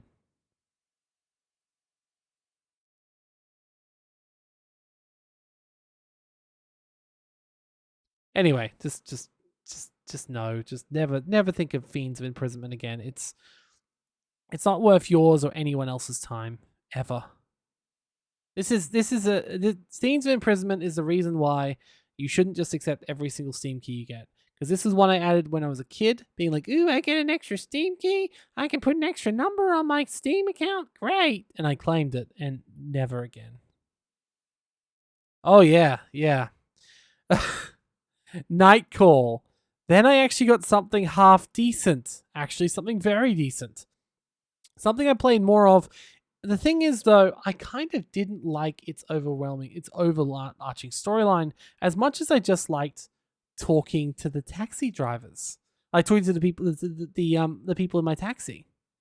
Like, I really loved this game, and I played more of it in the free roam mode because I wanted to hear more of their stories. I didn't care about my story. I didn't care that I was being blackmailed or whatever. I didn't give a shit. The game itself, though, of Nightcall, really fun, really cool, but definitely I would have refocused the game entirely. I want a game literally just about picking up people as an Uber driver. I think that'd be great. In fact, I'm pretty sure there are a couple more, and I'm pretty sure I've wishlisted or owned some of them. So we'll see when they pop up. But yeah, got to say. And then, of course, we have Stay Alight. I didn't think that was the next one. Oh no, the next one is okay. I see what the next one is. Stay Alight. Nicely made artwork. Maybe stock soundtrack. It was okay, I guess. Interestingly enough, one of my friends, I was looking at his screen share, and he was like looking on my profile, And he had watched this video. I'm like, why would you watch this video of all of them? It was just very odd. Nog, very good. Surprisingly adorable drug high. I think it'd be better for kids than for adults. Super Galaxy Quadrant EX Turbo.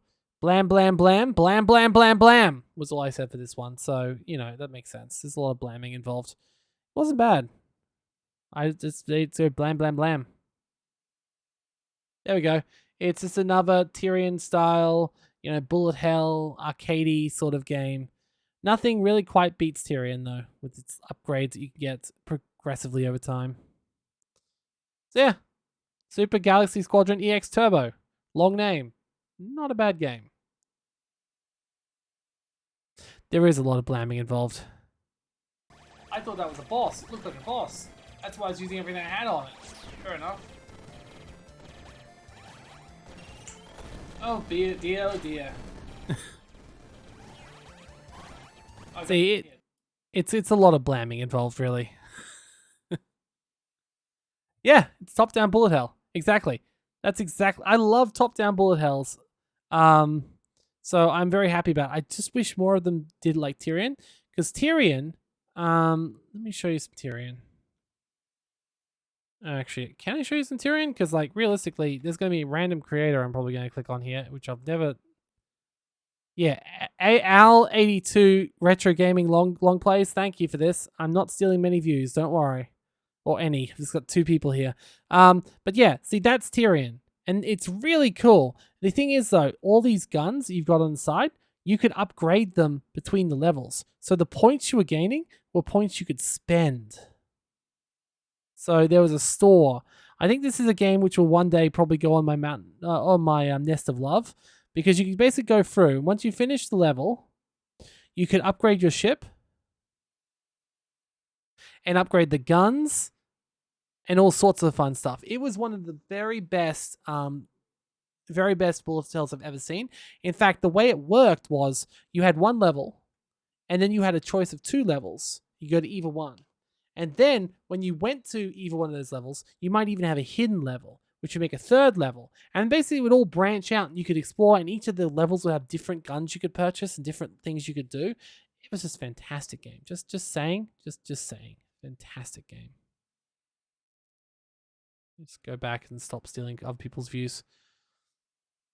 All right.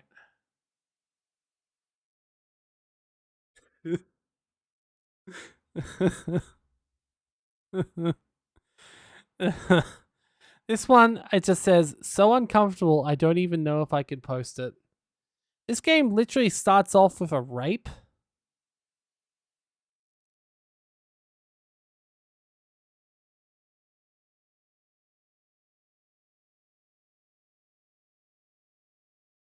Mission select. Was that one of the other videos? I think possible.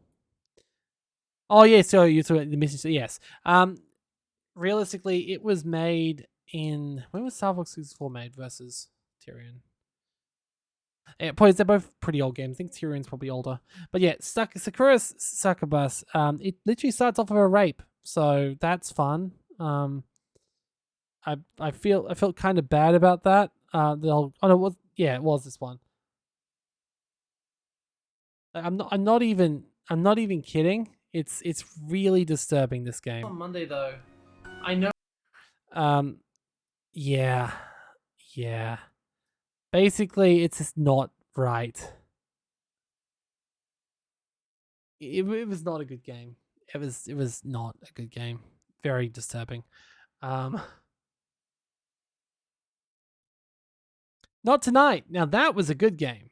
I did go back and play more of that as well. It's as good as I expected. I did spend a lot more. I spent more time on it. Really enjoyed it. The end. Hitman Codename 47. It's a game that's dated to hell, but you can see the foundations of what would become modern Hitman, and I still had a good time, even though I probably wouldn't play it again. Sludge Life. This game is actually banned in Australia. So technically, I later found out this is banned in Australia. So technically, I was playing an illegal game. It was given out for free on Epic, so that's how I had it. But yes, I'm not sure why it was legal. Basically, it was a really weird game where you went around like tagging people or tagging buildings and jumping around. It was so stupid, and I kind of had a good time with it. A very interesting looking game. It's an open world 3D platformer where you're just trying to explore and trying to tag things and and do parkour essentially. Which, as you probably well aware, I suck at parkour. So,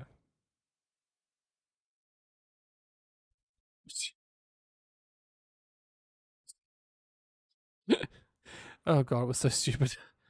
But yeah, I'm not sure what makes this illegal in Australia. I really don't. So, thanks government.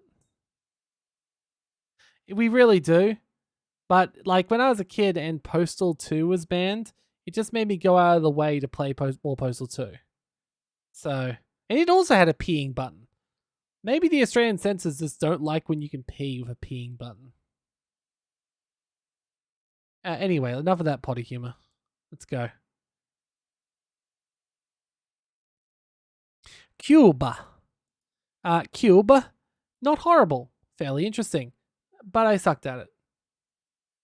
Total War's Troy. Not as bad as I expected. Not clearly my chosen subject matter, but it does make me more excited for playing the Warhammer version down the line. Baseball Stars 2. I wanted to cry at the end. It was that bad. Oh dear. Black Future 88. Most likely, Zach. Most likely. Black Future 88. Great game, awesome music, awesome gameplay, whole lot of fun. I played a little bit more, still need to play it more as well. Fantastic game. Why so evil? Yeah. That is true. That is true. It's all well, any drug that gives you generally it's any drug that gives you a benefit. Not many people know this, or maybe they do. I don't know. Nobody used to know. Fallout.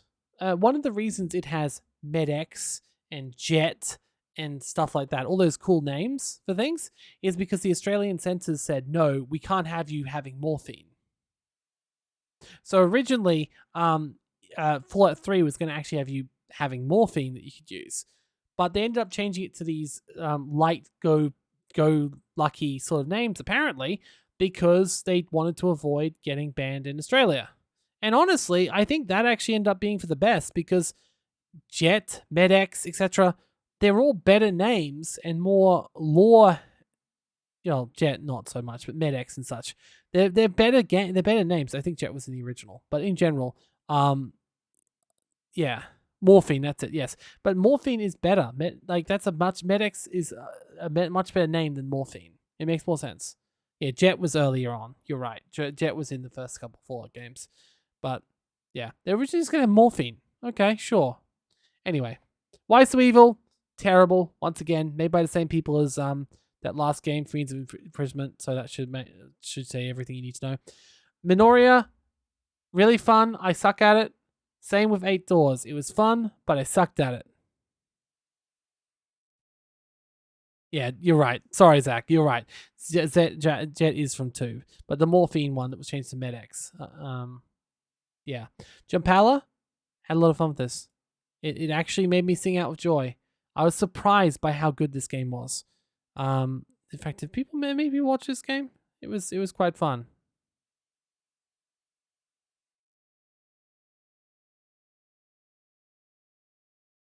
This was just before I got my my thingy working. There we go. This was just before I got my my audio ducking working well, I think, or just after. And yeah, it was a little bit softer than I was hoping, so you couldn't hear the music as well as you should have. But it was surprisingly good. I was expecting it to be bad because I thought it was meant to be just be a co-op game or just be a multiplayer game. But even the single AI was actually pretty fun to play with. So let's see how the music's going. Leave me alone, please leave me be. Okay, nope, that was me trying to run away while trying to keep to the beat. Not a great.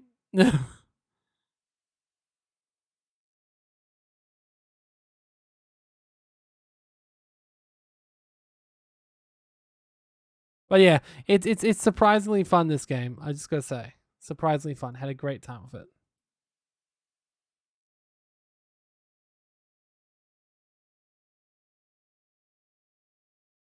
Family Man, another one which was surprisingly good.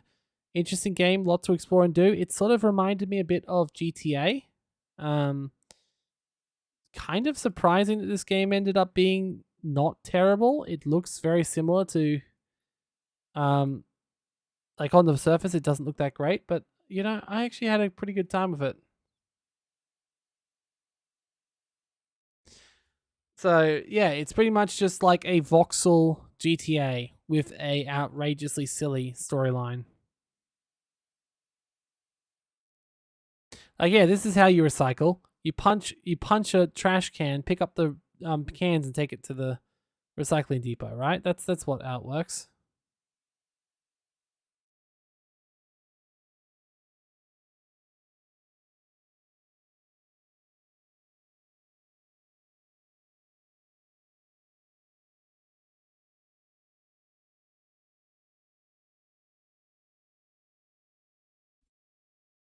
Take it anyway. Yeah, I'm gonna fight you. Yeah. Heads up, engaging in criminal activity, the police will arrest you. Oh shit. Okay. But yeah, it was literally it's just like GTA. I feel like I beat a bad guy up, so yeah, so it's a plus. But yeah, so basically it's quite fun. It was quite fun. Nothing wrong with it. Quite surprising once again. That was a good game to find. All right. Next one is Serial Cleaner. Fun, not as hard as I expected though. Simple and quick. I was actually expecting this game to be a little bit more difficult than it was. Um, which is fine that it's not, but yeah, it looks like it's stealth, but it's really not that stealthy. It's really more about trying to rush around and do everything. Like I found myself doing it very quickly, very directly. It wasn't bad though. Wasn't bad. Interesting aesthetic. Um, Funny concept, just being like the mob's cleaner, but way too easy to get away from people. It's sort of was just like, yeah, that person chased me. Nope, doesn't matter anymore. Nope, he's off. Okay. So similar to Sniper Elite, where you shoot a bunch of people in the head, and then it's like, never mind, standing down. Um, so yeah, serial cleaner, quite cool. Little bit more basic than I was hoping, but still fun. All right, another one of this one. Yeah, pretty much. Pretty much exactly. Realms of Arcadia Star Trial. I did better than I did last time, but still, I'm not very good at this. Grow Home. This one I feel really bad about because literally, let me show you the way I ended this episode, and I was really excited to play more of this too. Yes. Okay. So this is where I'm going to end it for now. However, this has been a whole lot of fun, and I'm sort of thinking I want to play it a little bit more. Now, obviously, I don't think you should necessarily watch me play it because it might spoil it for you. But if you've got no interest of ever playing this game, then I see no harm in giving it a go. So I'm thinking, depending on how I feel, I might just continue recording, just not like right now. Well, actually, yes, right now.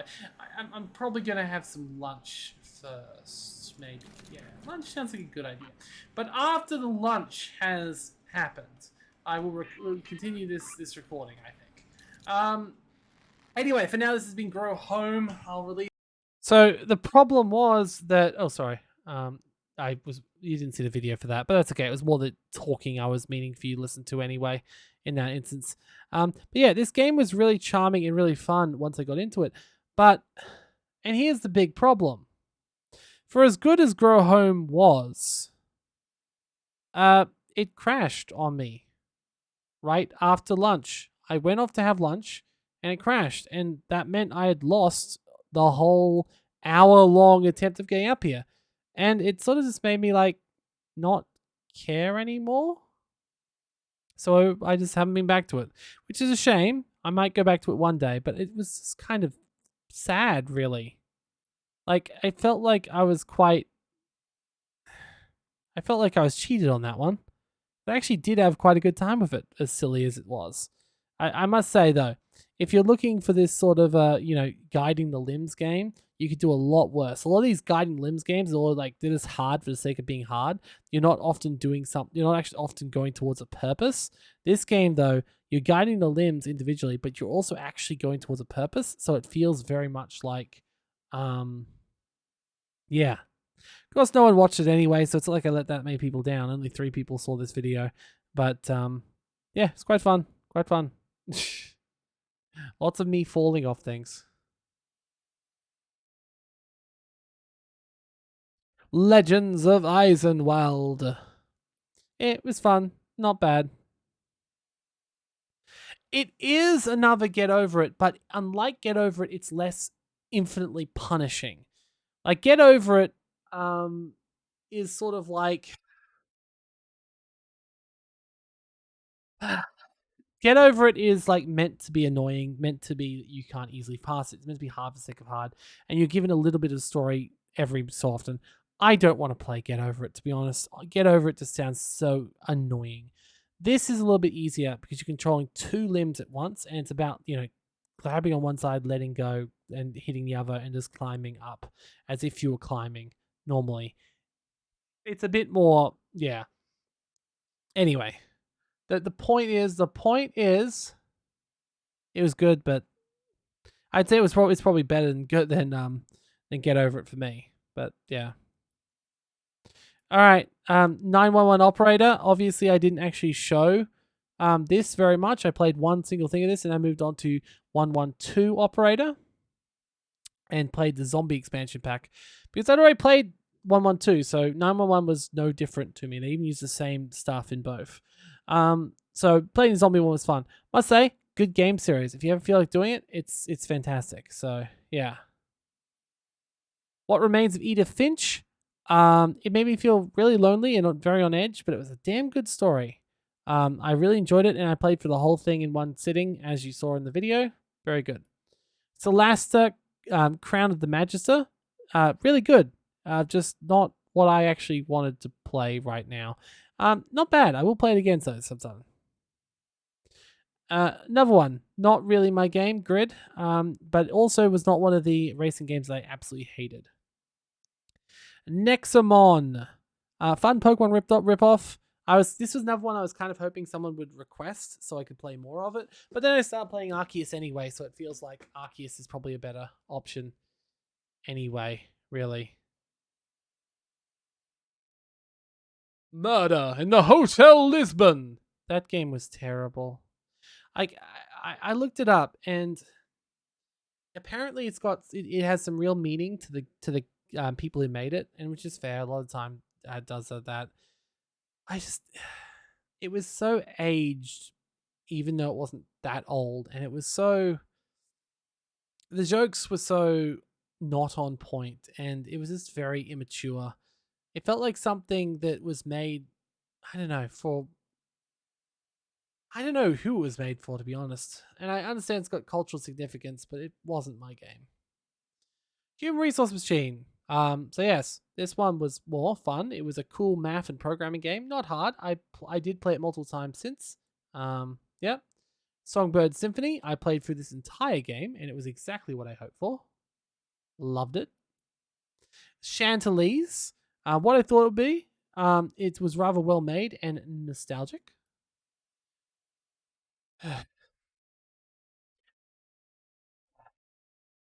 This was just as bad as the rest. What's worse about all these games are they always seem like they're a lie. Like Sakura Sadist, you'd think it's about a sadist, but it doesn't actually reveal anything about the sadistry until really late in the game. Sakura Space, or Beach, sorry, spends forever talking about space, right? And then it just has the beach there randomly. It seems completely undisconnected from everything else. But yeah, this is meh. Doomdark's Revenge. It's far too old, but the gameplay is sort of, I don't know whether I was playing it right or not. So yeah. Machinarium, unfortunately, too old, barely worked. It just had me clicking out the window over and over again until I eventually just gave up, and I felt bad about it. Dreaming Sarah, uh, look interesting but surreal, a little spooky. Gunmetal, surprisingly a hell of a lot of fun. I loved swapping between the forms, and really, I think it was worth the time. I probably won't continue playing it just because it was a little bit aged, but if they ever did a remake or a remaster of Gunmetal, I'll let me show you the videos of Gunmetal if you haven't seen it, because I'm just saying how good it is, but I'm not actually giving you any example as to why. Let me go and get this going. There we go. So basically, you could change from a plane to a mech, like a Transformer style, or from like the robots in Red Alert, Yuri's Revenge, or no, Red Alert 3, sorry. How they change in between them. And I actually thought that even though it was a little bit old, a little bit dated, and obviously very low key, it was a lot of fun. So, yeah.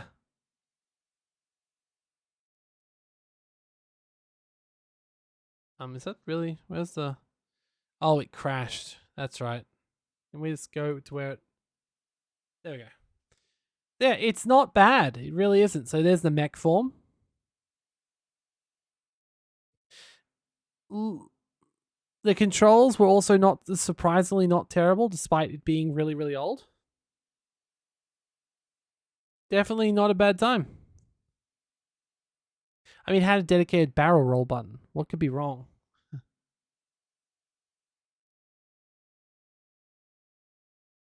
All right, Starlink Battle for Atlas. Now, Starlink ended up getting a fair number of reviews when it finally got through. You might be like, wait, Starlink only just came out. How old is this list? So, well, it's not that it's old. It's just that different games came out in different orders. So, yeah.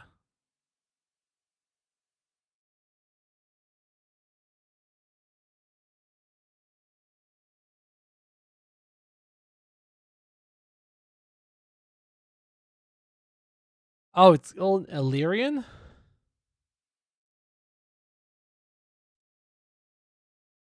Anyway, too many bloody too many like this game. It was actually I really quite liked it. I thought it would be great, but it rubbed me the wrong way. It felt like microtransactions were at every corner, and it turns out that's exactly what there was at every corner. Like that's all Starlink ended up being.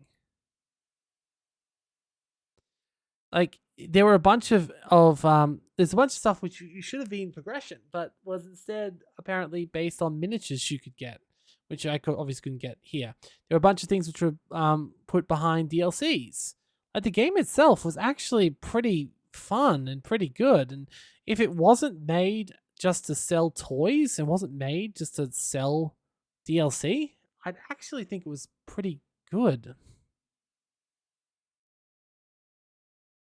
Oh, Illyrian roll. I see. Instead of barrel roll. I don't actually know the joke. I'm sorry. What is? I've got to look it up now. I've got to know what you mean by that. Illyrian roll. Do a battle roll. Do an Illyrian roll. Oh, that's what's actually called. Oh, I see. So it's not exactly a barrel roll. It's actually a specific name for it. Oh, well, okay then. Fair enough. I guess that answers some questions, doesn't it? Fair enough. Okay. Um, sure. Sorry, I'm sorry. I didn't know you were being specific. I thought you were making a joke. But no, okay, my mistake. I cannot identify aerial maneuvers well enough. Sorry. But no, it still was fun. It still was a lot of fun. But yeah. Oh, okay. So specifically, it was Star Fox that got it wrong, and now the meme is what's. Yeah, that's fair. I still feel bad, and I will not remember that even next time I do a barrel roll. And I'm not just saying that because it's probably a video I've already done a barrel roll in and made the joke about barrel roll, and it just isn't out yet. Because like I do record ahead of time, so I'm about I think 18, 20 episodes of Mountain of Shame ahead right now. Um, so you know, in fact, speaking of, this is now the season 1 playlist of Mountain of Shame. So there is now a season 2 playlist, which I've already been uploading videos into, etc. So the point is, season 2 is the second year. It's what I'm currently working on uploading to. So that's the upcoming videos. And basically that's how I'm going to do it from here on out, just so I can make sure it's not like a death roll of a playlist. So you can say, okay, this is the first year, this is the second year, and so on and so forth. So yeah, that's what I'm going to do, just to separate the two. But this is the end of the first year. This is reminding me I need to get back up, because I was a lot further ahead than just 18 videos. But with all the other things I've been doing, oh god. Actually, I got multiple Sakura games already in season 2. I'm just like, god damn it. Like, you'd think with all the games I've been buying, Sakura, you wouldn't get as many Sakura games as you do, but nope, I get lots of Sakura games. You say that, but I'm questioning. Anyway, the point is, yeah, is quite, yeah, interesting. Drop Hunt, this is just a mobile game, and honestly, it feels like an asset flip, and probably is an asset flip. I literally play it for 9 minutes. See, this is the perfect video for you to watch if you don't want to watch my longer video. See, it only goes for 9 minutes. Like, see, everyone's got time to watch this.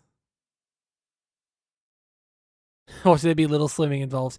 Yes. Unfortunately, a lot of the games are brutal lies. Honestly, I wouldn't have been surprised if Sakura Slim Club was set in a desert. You know, that's where I'm at essentially. But yeah, this game just no. I just got over it really quickly. So no. Progress bar 95. I actually really like this game, but it's a bit more like it's sort of like an idle game, but not. Like, it unlocks things similar to an idle game.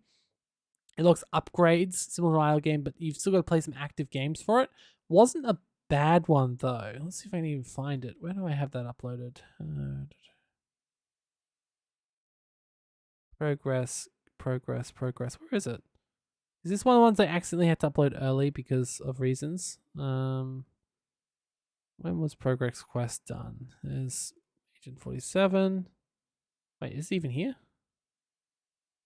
Wait, where is it? Mountain of Shame.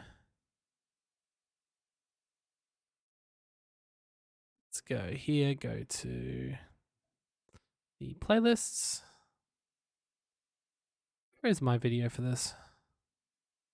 Doesn't seem like it's on my video for some reason. Let's go here. Search for Progress Bar. When did I actually release this video is the question. Oh. Oh, I think I remember. I think it didn't record properly. Why did I not mark that on the list? Yeah, I think it just didn't record properly. Definitely worth going for though, but that's a did not record. And completely, that's a shame because that was a good game. Emily is away. Just as good as the first two. Really fun. Great game. Need to continue the last little bit of it. Not too long.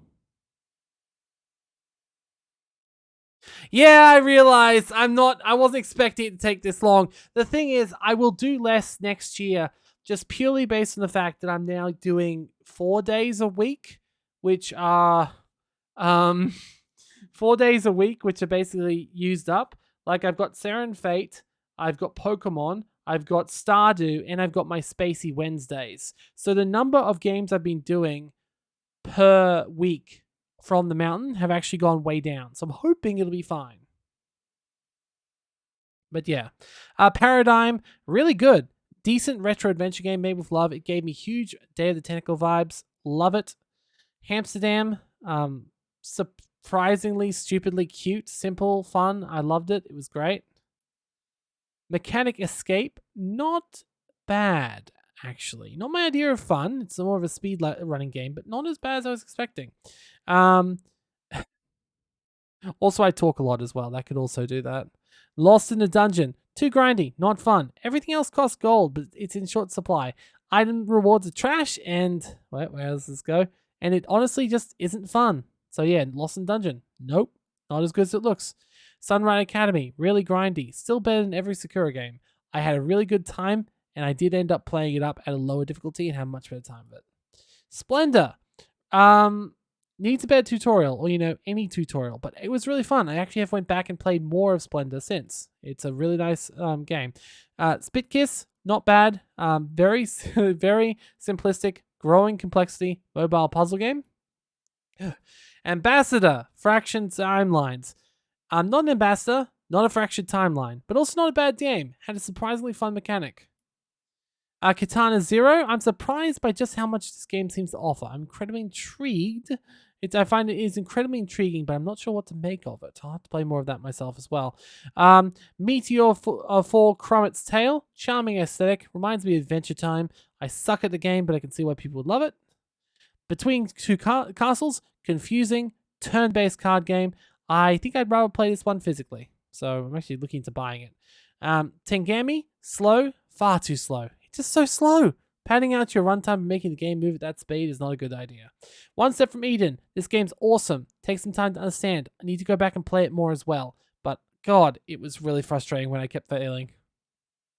Space Raider Merchant Marine. Honestly, I thought this game was going to be amazing. It was a fuck this game. It was not good at the end. Last Word. Once again, looked more interesting than it ended up being playing. The art style, the concept seemed fine. Then it turned out to just be another 3D RPG Maker game. So not 3D, it's RPG Maker game. Platypus 2. I regret even spending time to get this one working. It took me ages to get it working and it was terrible. Fearless Fantasy. Look, I was close to panning this one, but it won me over. The story, the sound design, etc. Really enjoyed it. And you might be like, wait, that's the last video you released recently. Or like one of the most recent ones. Yes, but I also did things in different orders. So yeah, I mixed it up. So there's still a couple more games left. Europa Universalis 4. Did not record it in the end. I couldn't get into it. I couldn't work it out. And it's funny from someone who loves Stellaris so much that I could not work out Europa Universalis 4, but still, it's okay. Empyrean Galactic Survival. It's okay, but lots to play in. I need to find a friend to play this co-op if I'm ever going to try it again. Light Matter. Look, Portal-style physics puzzler, but unlike the other one, it really hit all the right buttons. I did play it for a little bit more. It was quite good. Masquerade, The Baubles of Doom. This game grew on me like a tumor and killed me at the end. Because basically, this game was really good. And I had no bloody business being as good as it was. But then right at the end of the first level, the whole thing breaks, just doesn't work anymore. Yeah, it's not right. Not right at all. Mortal Kombat 10. You can see it's the 10th game, but when did they add a story to Mortal Kombat? Size matters. It felt like an asset flip, but it wasn't terrible. Interesting and unscaffolded game. Needs a lot more depth.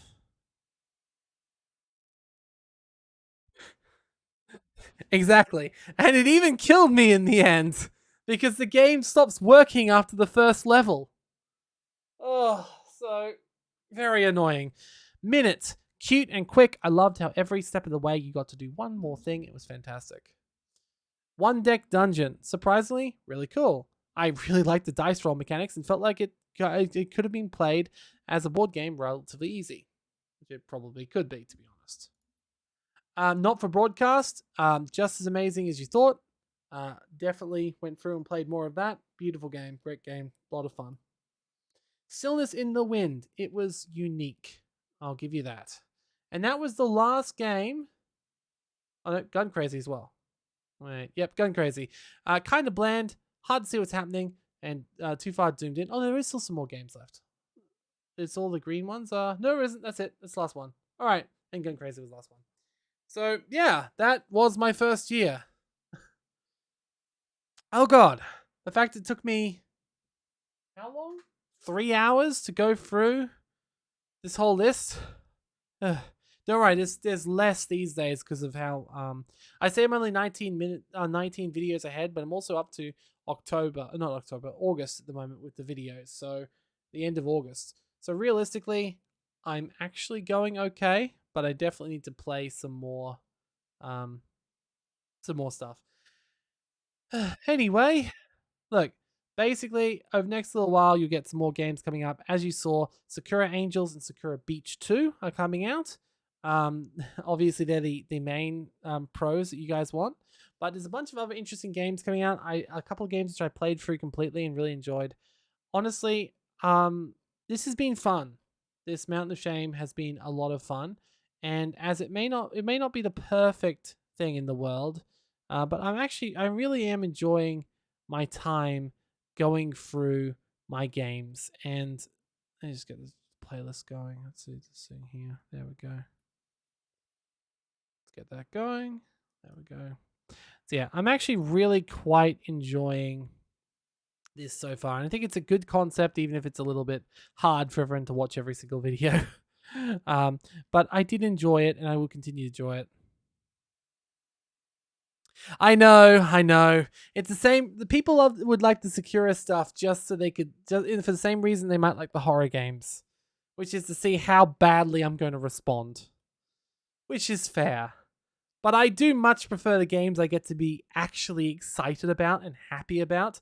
I remember there was a comment on one of my Eruption of Shames a couple of weeks ago where the person was just like, wow, you sound so dejected by this bundle. You can feel you can see the hear the disappointment in your voice. I'm like, yeah, you can, because I wear my emotions on my sleeve. And if I'm excited about something, you'll know it because I'll be very excited. But if I'm bored or I'm upset or I in any way like not liking this, you'll also hear that as well. I am very, very transparent when it comes to all that stuff, and I hope people like it for it. Like it. Oh, that's not good. I hope everything's okay, Zach. We're about to end this now, though, because we just went through and looked at all these games. Like, this is the first season of the Mountain of Shame. Like, honestly, it's a bunch of games. From here on out, though, I am actually going to do a breakdown of the year stats. Okay, so that's my plan. I am going to actually do a breakdown of the year's stats. So in the 2021 to 2022 year, I did a number of I did 256 videos on the number of Mountain of Shame. I don't think all of them are actually in that. Some of them got deleted or removed. But I did 256 games out of my mountain, and my mountain ended the year at 2,038 games. Now, currently, after doing another 20 odd games, as you'd imagine, that means that I've definitely went up because I'm now up to 2,044 games. So I'm trying, okay? I'm trying, but from here on out, I will do that. I will keep a track of how my mountain's going, if it's going up or if it's going down, how many videos I'm able to do, and I'm also writing down requests. Sarah Fate's already been done, so I need to delete that one now. But yes, I've had requests for Skyrim and Red Dead Redemption. I didn't know Red Redemption had mods, so I need to look into that. Forager, obviously the Agorist Generation War and Loop Hero that was just requested by Zach. Though I know him as Toby, so I just said that. And yeah, that's basically the thing. So yeah, basically that's where we're going. And that's where we're going to continue to go. Now, what do I actually do? I literally, for example, let's just go down to the end of this video thing. There we go. They're the games I've rolled but haven't actually played yet. So I'm just going not to... Okay, there we go. Haven't played these two games yet, so there's no spoilers. So generally what I do is I go to the random number generator, like so, random.org. I type in the amount it's meant to go up to, which is 244. My list is not public, no. I don't know how I'd easily share it. All right, and then I go find it. So 1831 is what I got. So 1831 means I get the game Never Out, which was in the Humble Ukraine bundle. It is on Steam, so I'm just going to write that on the list for later. Let's see if it's not a multiplayer game. Let's see if I can even play it.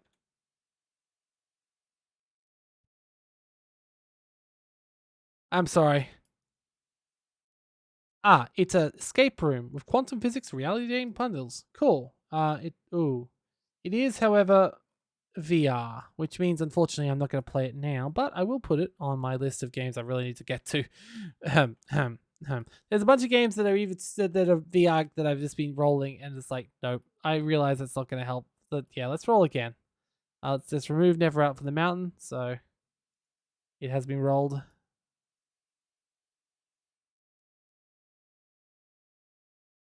That's a good point. I don't know if it works with LibreOffice. I only have I could put it on Google, I suppose. 747. Let's see what this game is. 747, which is The Flame in the Flood. So put that on the list. Have a quick check to make sure it's not multiplayer only or VR. The Flame in the Flood is roguelike. Okay, fantastic. Perfect. Let's roll again.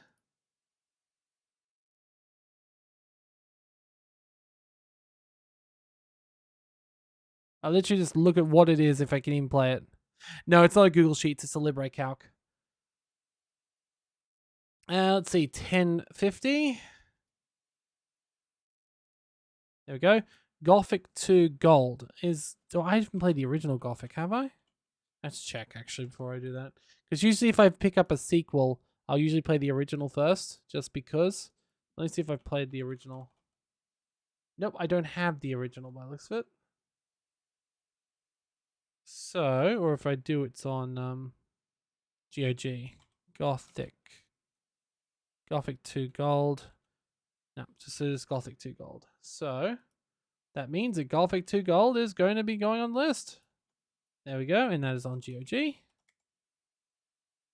I usually roll about 5 games ahead, and then I just play them all when I feel like it. So, there we go. Another game removed from the list. Roll again. 2005.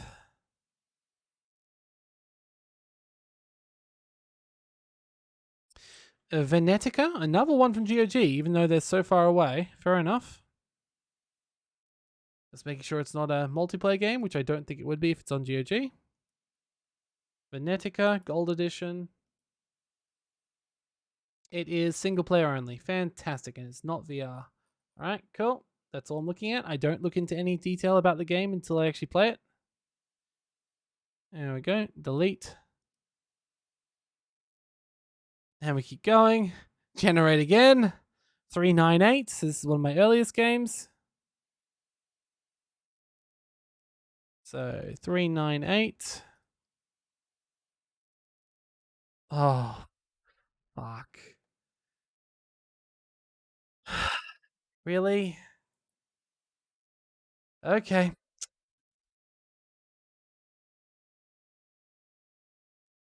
I don't cheat.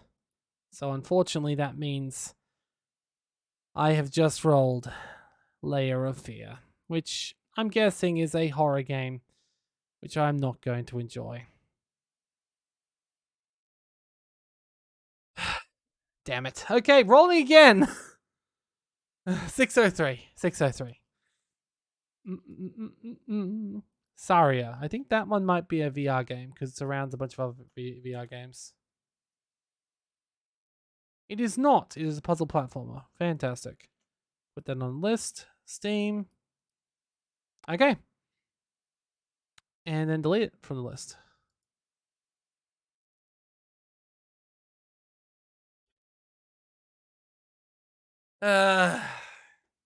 These games won't come out until sometime in August or September. So you've got a while to wait until those ones come out. But that's how I do my rolling.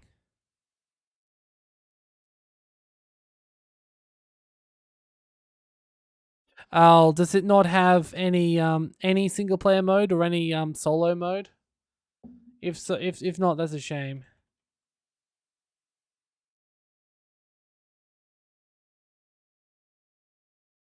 It's only co-op.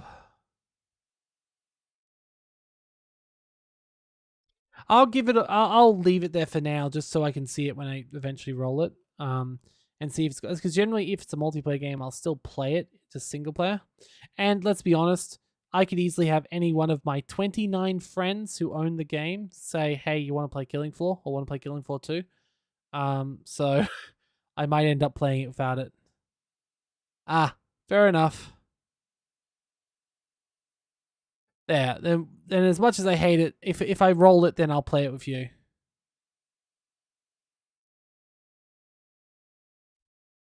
See, that's the other thing. I've got to start talking to people and asking if they'd like to play. So I do need to start doing that. Actually, asking people if they'd like to play co-op with me, because I do have like a ton of friends on Steam. I'm sure I could find people to play these co-op games with when I draw them. I don't need to play them myself.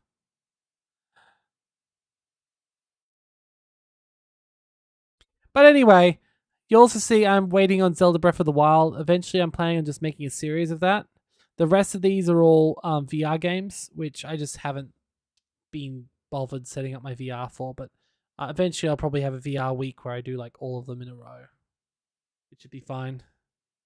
I just got to work out how to record VR games better. I'm really bad at it. Anyway, does anyone have any games that they think they'd like to check? First of all, does anyone have any games they'd like to check to see if they're on my mountains? First of all, and if there's any games they'd like to see me buy eventually. I have 706 games on my wish list, so 708 games, sorry, on my wish list. I've already gotten the few from you before, Zach, and I've gotten I actually got one from Master Forks earlier too. That I put on my wish list. But if there's anything else you'd like me to add onto my wish list or like to check if it's in my mountain, just ask. Otherwise, we're going to end for the day. Okay, Toad Annihilation I've already played like hours of. It's definitely not on my mountain of shame, as much as Steam says I haven't played it, which I haven't played on Steam. But that one just gets deleted. Also, Totally Accurate Battlegrounds, we just had that one too. Sometimes they get added double into my list, and I've got to make sure I delete them when I see them. Infinitoad 2. Okay. Infinitoad.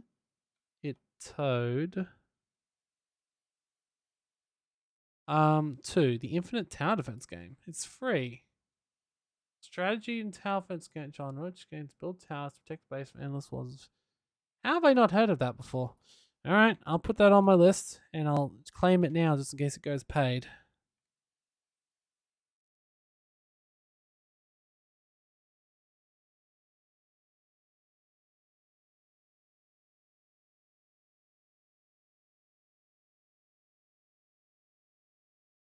I mean, it looks very similar to Gemcraft. I do have Tales of Arise. I bought it because it was on my wish list for a while. Tales of Symphonia, Tales of Arise. There it is. So yes, I do have Tales of Arise. Do I have any Metro games? I've played one of them. I played one of the Metro games. I need to play Metro. Oh, is that wait? Which one did I play already? Because I'm pretty sure it might even be Metro Exodus. This is for Metro on this list. No, Metro 2023. So I've still got Metro Exodus on my list. So I've got Metro. I think I have Stalker games, though. Once again, these are all horrors, so I'm not looking forward to doing those if I do have it. Okay, apparently I don't have Stalker, and I won't be putting that one on my mountain. Yeah, no, I own no Stalker games. Though for some reason I've got Stalker 2 on my wish list. I'm not sure about that. So I've got Stalker 2 on my wish list. Yeah, if it was more like, I guess it could be more like, I think the more modern ones may be more like Fallout. So the only Stalker I've got is Stalker 2 in my wish list. So I'll eventually get Stalker 2, but no, currently I've not gotten Stalker. Tales of Rise, I'm actually, if I roll it, I'll probably play a whole playthrough of it if anyone asks. Fair, fair. Well, all I know is I will play them if I roll them, if I own them. I hope so. So let me put it this way: the main way I play Fallout is with the radio on, like 24/7. There's something about the radio being on that is less scary. So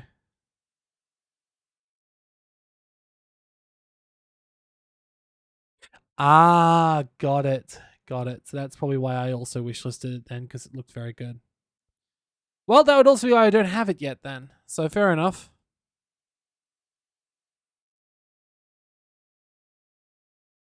Okay, Oddworld AIDS Odyssey, I played the remake, so that can also leave. Why are so many things that doubled up?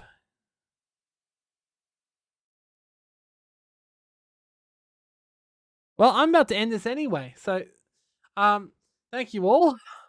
I hope you did enjoy, even if still it's silly. I will upload a complete recorded version of this to make up for the fact that the stream sort of died a couple of times. So yay. And I'll put this one to going to being unlisted after the stream ends. So thank you for joining me live. And I'll see you next time. Remember, I will be playing some Serenade Fate tomorrow, either at this time or in the afternoon. Probably maybe this time, just because I really need to do stuff in the afternoon tomorrow.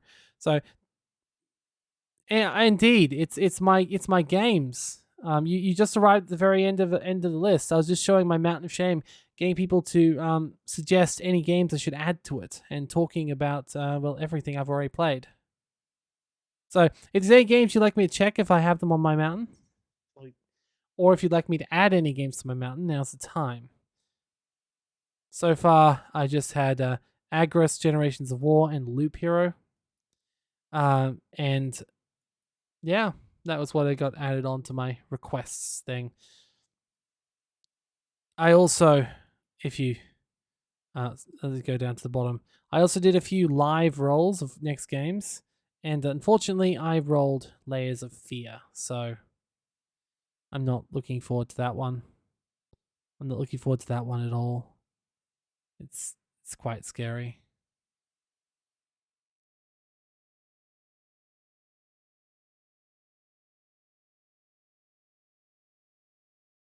Anyway,